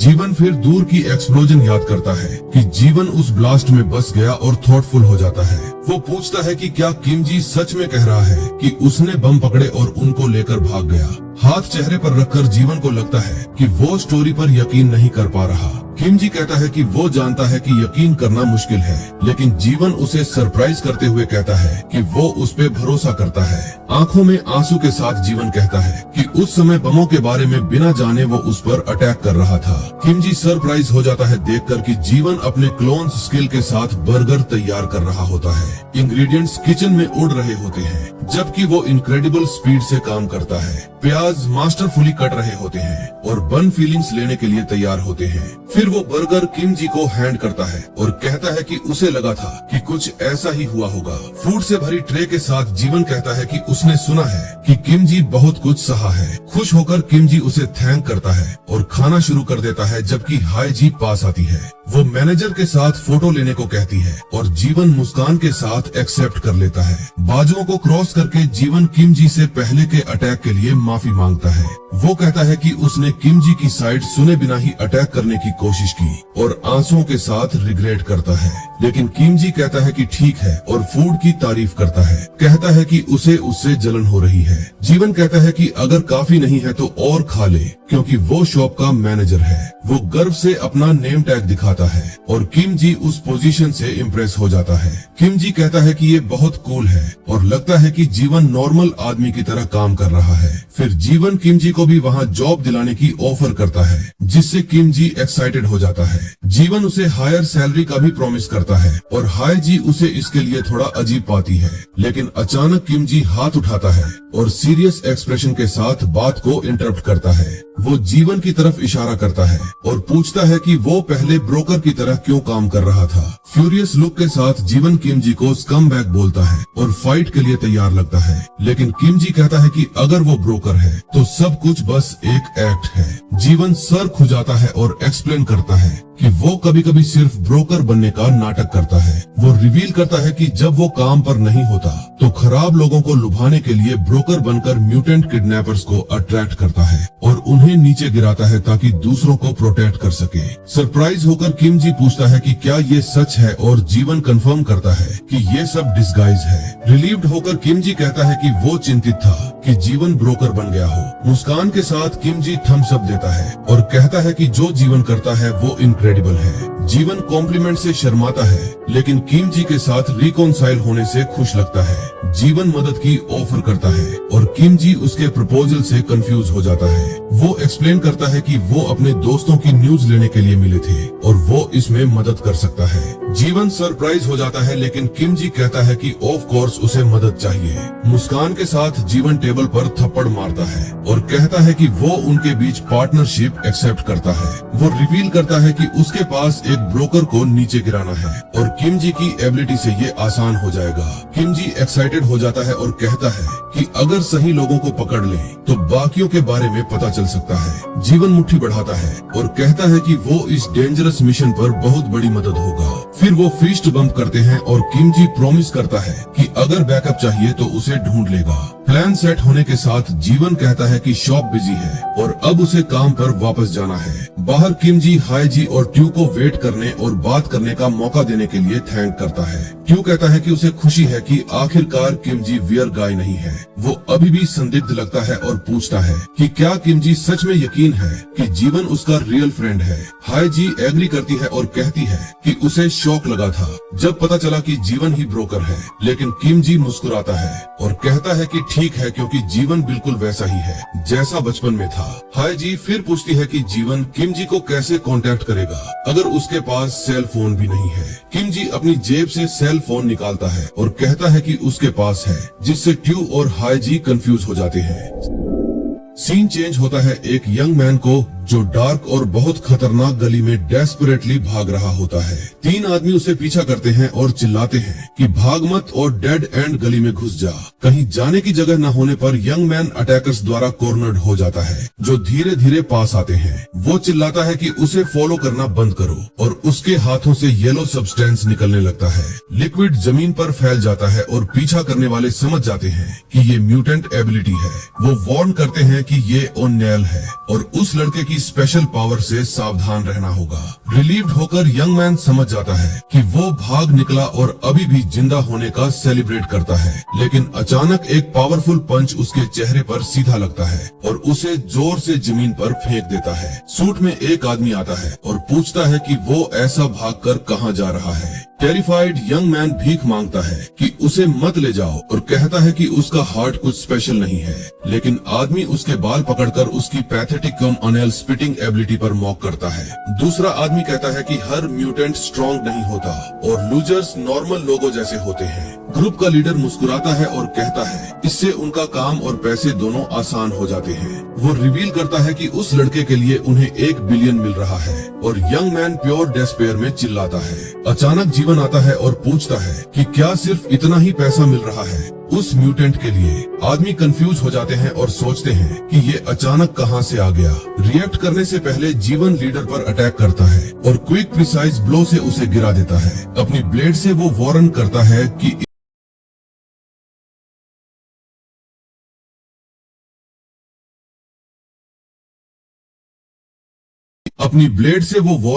है कि इस तरह अपनी जान जोखिम में डालकर उन्हें ज्यादा चार्ज करना चाहिए। एक ठग चिल्लाता है कि वो म्यूटेंट है और सब अपनी नाइफ से जीवन पर अटैक करने के लिए आगे बढ़ते हैं। जीवन काउंट करता है कि करीब 10 आदमी हैं और इसे जल्दी खत्म करना होगा। पलक झपकते ही वो इम्प्रेसिव स्पीड से सारे दुश्मनों को हरा देता है। उसकी ब्लेड वाली स्किल इनक्रेडिबल है और वो अपोनेंट्स के बीच फ्लैश की तरह मूव करता है। फिर एक आदमी हथियार निकालता है और चिल्लाता है कि बाकी भी निकालो ताकि उसे रोक सके। हथियार हाथ में लेकर ठग शूट करने की तैयारी करता है, लेकिन जीवन इंटिमिडेटेड नहीं लगता। वो पास आता है और कहता है कि उनके हथियार भी स्टील के बने हैं और कोल्डली मुस्कुराता है। अपनी ब्लेड पावर से वो अपना म्यूटेंट हार्ट एक्टिवेट करता है और अटैक के लिए तैयार हो जाता है। पल भर में वो आदमी के हथियार को हाथ से पकड़ लेता है और उसे पूरी तरह ट्रांसफॉर्म कर देता है। हथियार की बैरल जीवन की एबिलिटी से पूरी तरह बदल जाती है, जिसे वो अपनी पावर से मास्टर करता है। ठग शॉक में है और नहीं समझ पाता कि उसके फायर आर्म के साथ क्या हो रहा है। अचानक हथियार के अंदर से कई शार्प ब्लेड्स निकलते हैं और आदमी के हाथ को छेद देते हैं। वो दर्द से चिल्लाता है जबकि ब्लड बहता है और ब्लेड्स लगातार अनएंडिंग तरीके से बढ़ते जाते हैं। जीवन फिर ट्रांसफॉर्म्ड हथियार से ठग पर अटैक करता है, जो खुद को डिफेंड नहीं कर पाता। सबको हरा देने के बाद वो उन्हें वार्न करता है कि अगली बार मेटल्स के साथ छेड़छाड़ न करें। रेस्क्यू किए गए म्यूटेंट जीवन को सेव करने के लिए थैंक करता है और उस पल उसे वो बोलता है। वो पूछता है कि क्या जीवन भी म्यूटेंट है और मुस्कुराता है, सेव होने से रिलीव्ड। लेकिन जीवन उसे चुप रहने को कहता है और यंग मैन अपने जीवन के एटीट्यूड से कंफ्यूज हो जाता है। एक कॉल पर जीवन रिपोर्ट करता है कि उसने वो म्यूटेंट रिकवर कर लिया है जिसे बुरे लोगों ने ले लिया था। दूसरी तरफ वाला कहता है कि यंग मैन को सीधा लैब ले चलो। यंग मैन लैब शब्द सुनकर टेरिफाइड हो जाता है और सिचुएशन नहीं समझ पाता। अधीर होकर जीवन कहता है कि वो शोर मचा रहा है और वो ब्रोकर है जो उसे बेचने वाला है। सीन फिर चेंज होता है और हम एक महिला को कहते देखते हैं कि जीवन दूसरों से अलग लेवल का है। वो कहती है कि वो कभी मिशन फेल नहीं करता और इसी वजह से उनके लिए बहुत रिलायबल है। अपने हाइडआउट में जीवन एक और कॉल करता है और कहता है कि रिपोर्ट करने के लिए एक और चीज है। सीरियस लुक के साथ वो उन्हें बताता है कि आखिरकार उसे किम जी का पता चल गया है। फोन पर महिला किम जी का नाम सुनकर सरप्राइज हो जाती है। जीवन कहता है कि उसने वादा किया था कि अगर वो किम जी को उसके लिए कैप्चर करेगा तो रिवॉर्ड मिलेगा। विक्ट मुस्कान के साथ महिला कंफर्म करती है कि ऑफर अभी भी उसके लिए है। फिर जीवन कहता है कि वो किम जी को अगले दिन डिलीवर कर देगा और कॉल काट देता है। जीवन सोचता है कि किम जी का रिजनरेशन बहुत स्ट्रॉन्ग है और नॉर्मल तरीके काम नहीं करेंगे। डाइनर साफ करते हुए वो फैसला करता है कि उसे बहुत सारे मेटल वाली जगह ढूंढनी होगी। कहीं और जीवन बहुत डिलीशियस लगने वाला करी स्टू तैयार करता है। व्हील चेयर में एक छोटी बच्ची डिश की तारीफ करती है और कहती है कि जीवन बेस्ट कुक है। मुस्कान के साथ जीवन कहता है कि उसने बहुत सारे आलू डाले हैं क्योंकि वो जानता है कि ये उसका फेवरेट है। बच्ची खुश हो जाती है और कहती है कि उसे डिश बहुत पसंद आई और सब कुछ हमेशा की तरह डिलीशियस है। जीवन प्यार से उसका सर सहलाता है और प्रॉमिस करता है कि वो जो भी खाना चाहे वो बना देगा। बच्ची जीवन को उनके साथ खाने को इनवाइट करती है, लेकिन वो दूसरी चीजों में बिजी लगता है। वो कहता है कि आज नहीं क्योंकि उसे कहीं महत्वपूर्ण जगह जाना है और जाने के लिए तैयार हो जाता है। छोटी बच्ची उदास दिखती है और पूछती है कि क्या वो फिर बाहर जा रहा है, जिससे जीवन का दिल पिघल जाता है। वो प्रॉमिस करता है कि वो खाना फिनिश करने के लिए वापस आएगा और कहता है कि उसके लिए कुछ बचा कर रखना। सीन फिर नाइट में एक अपार्टमेंट बिल्डिंग पर चेंज होता है जिसमें बैकग्राउंड में स्टारी स्काई है। हाईजी किचन में किम जी के लिए कुछ स्पेशल तैयार कर रही होती है। वो सोचती है कि किम जी पूरे दिन फ्रिटर के साथ घूमा है और सब कुछ से थक गया होगा। इसके साथ वो फैसला करती है कि मीट और फ्रूट थकान से रिकवर करने और एनर्जी रिस्टोर करने के लिए अच्छे हैं। वो इंग्रेडिएंट्स को डिटरमिन्ड गेज से देखती है और कुक करने के लिए तैयार हो जाती है। रिजल्ट रिब्स विद टैंजरीन्स और स्ट्रॉबेरीज का डिश होता है, एक बहुत एक्सोटिक कॉम्बिनेशन। अपने फोन के साथ वो कहती है कि ChatGPT ने उसे अश्योर किया था कि कॉम्बिनेशन अच्छा होगा। वो रेसिपी पढ़ती है और सरप्राइज हो जाती है कि इतना अलग और अनयूजुअल कुछ मिल गया। एक्साइटेड हाई जी पेन को हवा में उछालती है और सोचती है कि क्या उसे कुकिंग का टैलेंट है। अचानक उसके फोन पर बहन का मैसेज आता है जिसमें फ्रूट के बारे में सवाल होता है। वो बहन को स्ट्रेंज डिश के बारे में बताती है और दूसरी डिस्गस्टेड स्टिकर से रिएक्ट करती है। हाई जी रिएक्शन से इरिटेट हो जाती है और फैसला करती है कि बहन के लिए कुछ बचा कर रखेगी ताकि ट्राई कर सके। फिर वो किम जी को बताती है कि उसकी बहन सुबह तक घर नहीं आएगी और वो जल्दी सो सकता है, लेकिन किम जी कहता है कि वो फाइन है और जीवन के कॉल का इंतजार कर रहा है किसी भी पल। मुस्कान के साथ हाई जी पूछती है कि आज जीवन से मिलना किम जी के लिए इतना अच्छा था क्या। फ्रिटर को गोद में लेकर किम जी मुस्कुराता है और कहता है कि उसे जीवन बहुत मिस हो रहा था। हाई जी कमेंट करती है कि उसने किम जी को पहले कभी इतना रिलैक्स नहीं देखा और किम जी मुस्कान के साथ एग्री करता है। वो कहता है कि जीवन उसके लिए बहुत प्रेशियस फ्रेंड है और पास्ट याद करता है। एक मेमोरी में जीवन उसे अकेला पाता है और पूछता है कि किम जी वहाँ क्या कर रहा है। छोटा स्केलेटन डर जाता है और जीवन को क्या कहे नहीं समझ पाता। अचानक वो अपनी कुर्सी में सिकुड़ जाता है और कहता है कि वो बस अकेला बैठा कुछ भी नहीं कर रहा था, लेकिन जीवन नोटिस करता है कि किम जी का एक आर्म मिसिंग है और छोटा किम जी चिल्लाता है कि उसे मत छूना। वो एक्सप्लेन करता है कि एक्सपेरिमेंट से लगा घाव अभी हील नहीं हुआ है और कहता है कि मत देखना। मुस्कान के साथ जीवन पूछता है कि क्या इसी वजह से वो मुंह फुलाए बैठा है और उसे बुलाता है। वो किम जी के आर्म के लिए कहता है जो कंफ्यूज है, लेकिन दोस्त के बिना सवाल किए मान जाता है। अचानक छोटा किम जी खुद को मिरर में देखता है और उसका आर्म ब्लेड में ट्रांसफॉर्म हो चुका है। वो अपनी नई अपीयरेंस से शॉक में है और यकीन नहीं कर पाता कि क्या देख रहा है। जीवन पूछता है कि क्या ये कूल लग रहा है और छोटा किम जी अभी भी ट्रांसफॉर्मेशन को समझने की कोशिश कर रहा है। उनका एक दोस्त आता है और पूछता है कि क्या जीवन फिर से किम जी को परेशान कर रहा है, लेकिन जीवन इनकार करता है और कहता है कि बस उसे कूलर बना दिया है। शार्प स्वॉर्ड आर्म के साथ ब्लशिंग फेस वाला छोटा किम जी कहता है कि उसे ट्रांसफॉर्मेशन बहुत कूल लगा।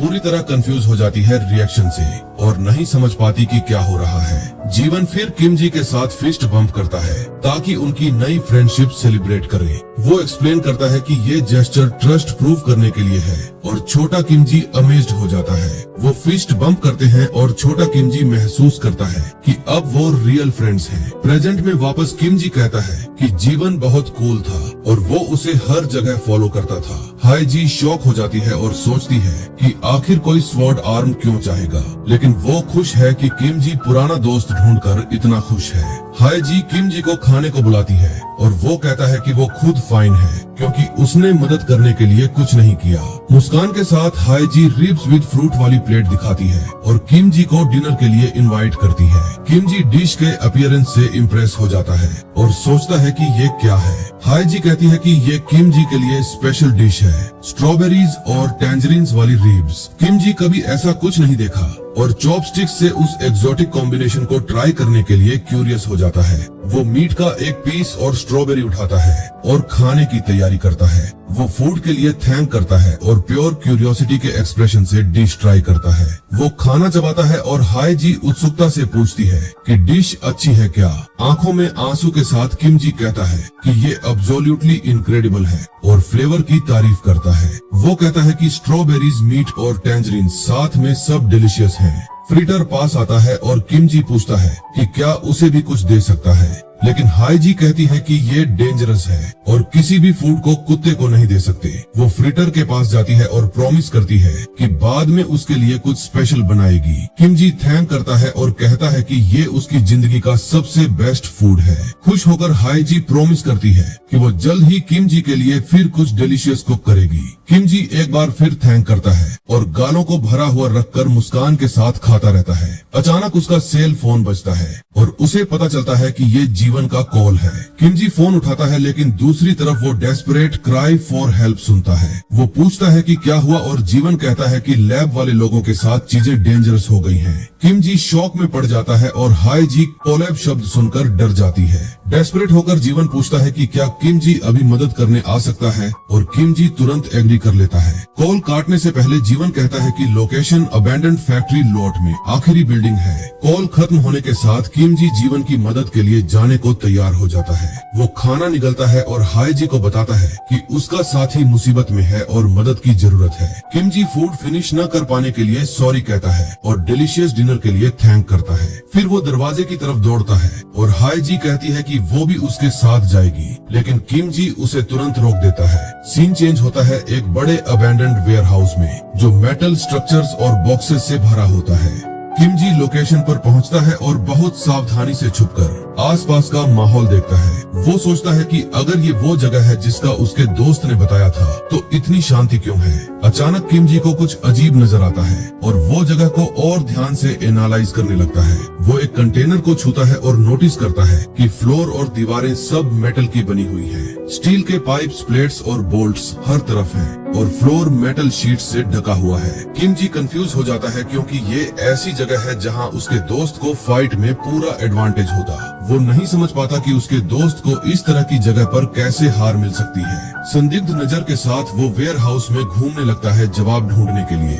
सीन फ्लोर पर खून के पुल पर फोकस करता है जो बताता है कि वहाँ कुछ बहुत बुरा हुआ है। किमजी पास जाता है और जमीन पर एक मास्क पाता है। अचानक उसे आवाज सुनाई देती है और वो मुड़कर देखता है कि वेयर हाउस में क्या हो रहा है। फ्लोर से कई ब्लेड्स निकलती हैं और इनक्रेडिबल स्पीड से सरप्राइज अटैक करती हैं। ब्लेड्स उसके शरीर को छेद देती हैं और वो अनएक्सपेक्टेड और ब्रूटल अटैक से दर्द में चिल्लाता है। वो मुड़ता है और देखता है कि उसका दोस्त जीवन वहाँ खड़ा है, कोल्ड और एक्सप्रेशनलेस लुक के साथ। ब्लेड्स लगातार उसके शरीर को छेदती रहती हैं और वो जमीन पर गंभीर रूप से इंजर्ड होकर गिर जाता है। वो सोचता है कि वो स्वॉर्ड क्या है और उसका दोस्त ये सब कैसे कर सकता है। विक्ट मुस्कान के साथ जीवन उसे आने के लिए थैंक करता है और नफरत भरी नजर से उसे घूरता है। किमजी कंफ्यूज हो जाता है और पूछता है कि वो क्या कर रहा है और वो तो बिल्कुल ठीक लग रहा है। जीवन कहता है कि वो अपनी आंखों से देख सकता है कि वो बिल्कुल फाइन है। नफरत भरी नजर के साथ वो रिवील करता है कि किमजी को शुरू से ही धोखा दिया गया था। फिर वो अटैक के लिए आगे बढ़ता है और किमजी खुद को डिफेंड करने की कोशिश करता है, लेकिन दर्द बहुत ज्यादा है। किमजी अपने शरीर से ब्लेड्स निकालता है और अपने धोखेबाज दोस्त के खिलाफ फाइट करने के लिए तैयार होता है। दोनों एक दूसरे का सामना करते हैं और किमजी एक ब्लो को डॉज करता है और अच्छे निशाने वाली किक से काउंटर करने की कोशिश करता है। जीवन उसे दूर फेंक देता है और हाथ में ब्लेड लेकर अगले अटैक की तैयारी करता है। किमजी हाँफ रहा होता है और समझ जाता है कि उसका शरीर फाइट करने के लिए बहुत इंजर्ड है। वो दूसरे ब्लो के लिए तैयार होता है और जीवन उसे कोल्ड स्टेयर के साथ उसे देखता है। ब्लेड हाथ में लेकर वो कहता है कि इतने लंबे समय बाद उसे देखकर वो खुश है। वो कहता है कि ये अजीब था क्योंकि वो उसे हमेशा सिर्फ स्केलेटन के रूप में देखता था और अब वो ह्यूमन है। जीवन आगे कहता है कि सिर्फ उसकी बात सुनकर ही उसे पता चल गया था कि वो पहले जैसा ही है, लेकिन वो रिवील करता है कि उसने अपने दोस्त से झूठ बोला क्योंकि अब वो लैब के लिए म्यूटेंट्स को कैप्चर करता है। प्योर एविल लुक के साथ वो कन्फेस करता है कि वो उसे उस जगह वापस भेजने आया है। जमीन पर किमजी खून बहता हुआ महसूस करता है। तो मेरे भाइयों, ये इस सीरीज का तीसरा वीडियो है और इसमें टोटल 1 से 12 चैप्टर कंप्लीट एक्सप्लेन कर दिए गए हैं। अगली वीडियो में पूरा 15 तक कर दूंगा, जो इस सीरीज की सबसे लंबा पार्ट और लंबी वीडियो होगी। तुम अगर इसके आगे की स्टोरी मिस नहीं करना चाहिए तो चैनल को सब्सक्राइब कर दो ताकि ऐसे ही गॉड लेवल मांगा एक्सप्लेन देख पाओ। और ये मांगा ऑन गोइंग है, मतलब इसके अभी तक 15 चैप्टर ही आए हैं। जैसे जैसे न्यू चैप्टर आएंगी मैं एक्सप्लेन कर दूंगा। So I am your host Nexo and you are watching Nexo मनवा यूट्यूब चैनल। मिलते हैं नेक्स्ट वीडियो में और कमेंट करोगे तो और जल्दी वीडियो अपलोड कर दूंगा। बाय मेरे भाइयों।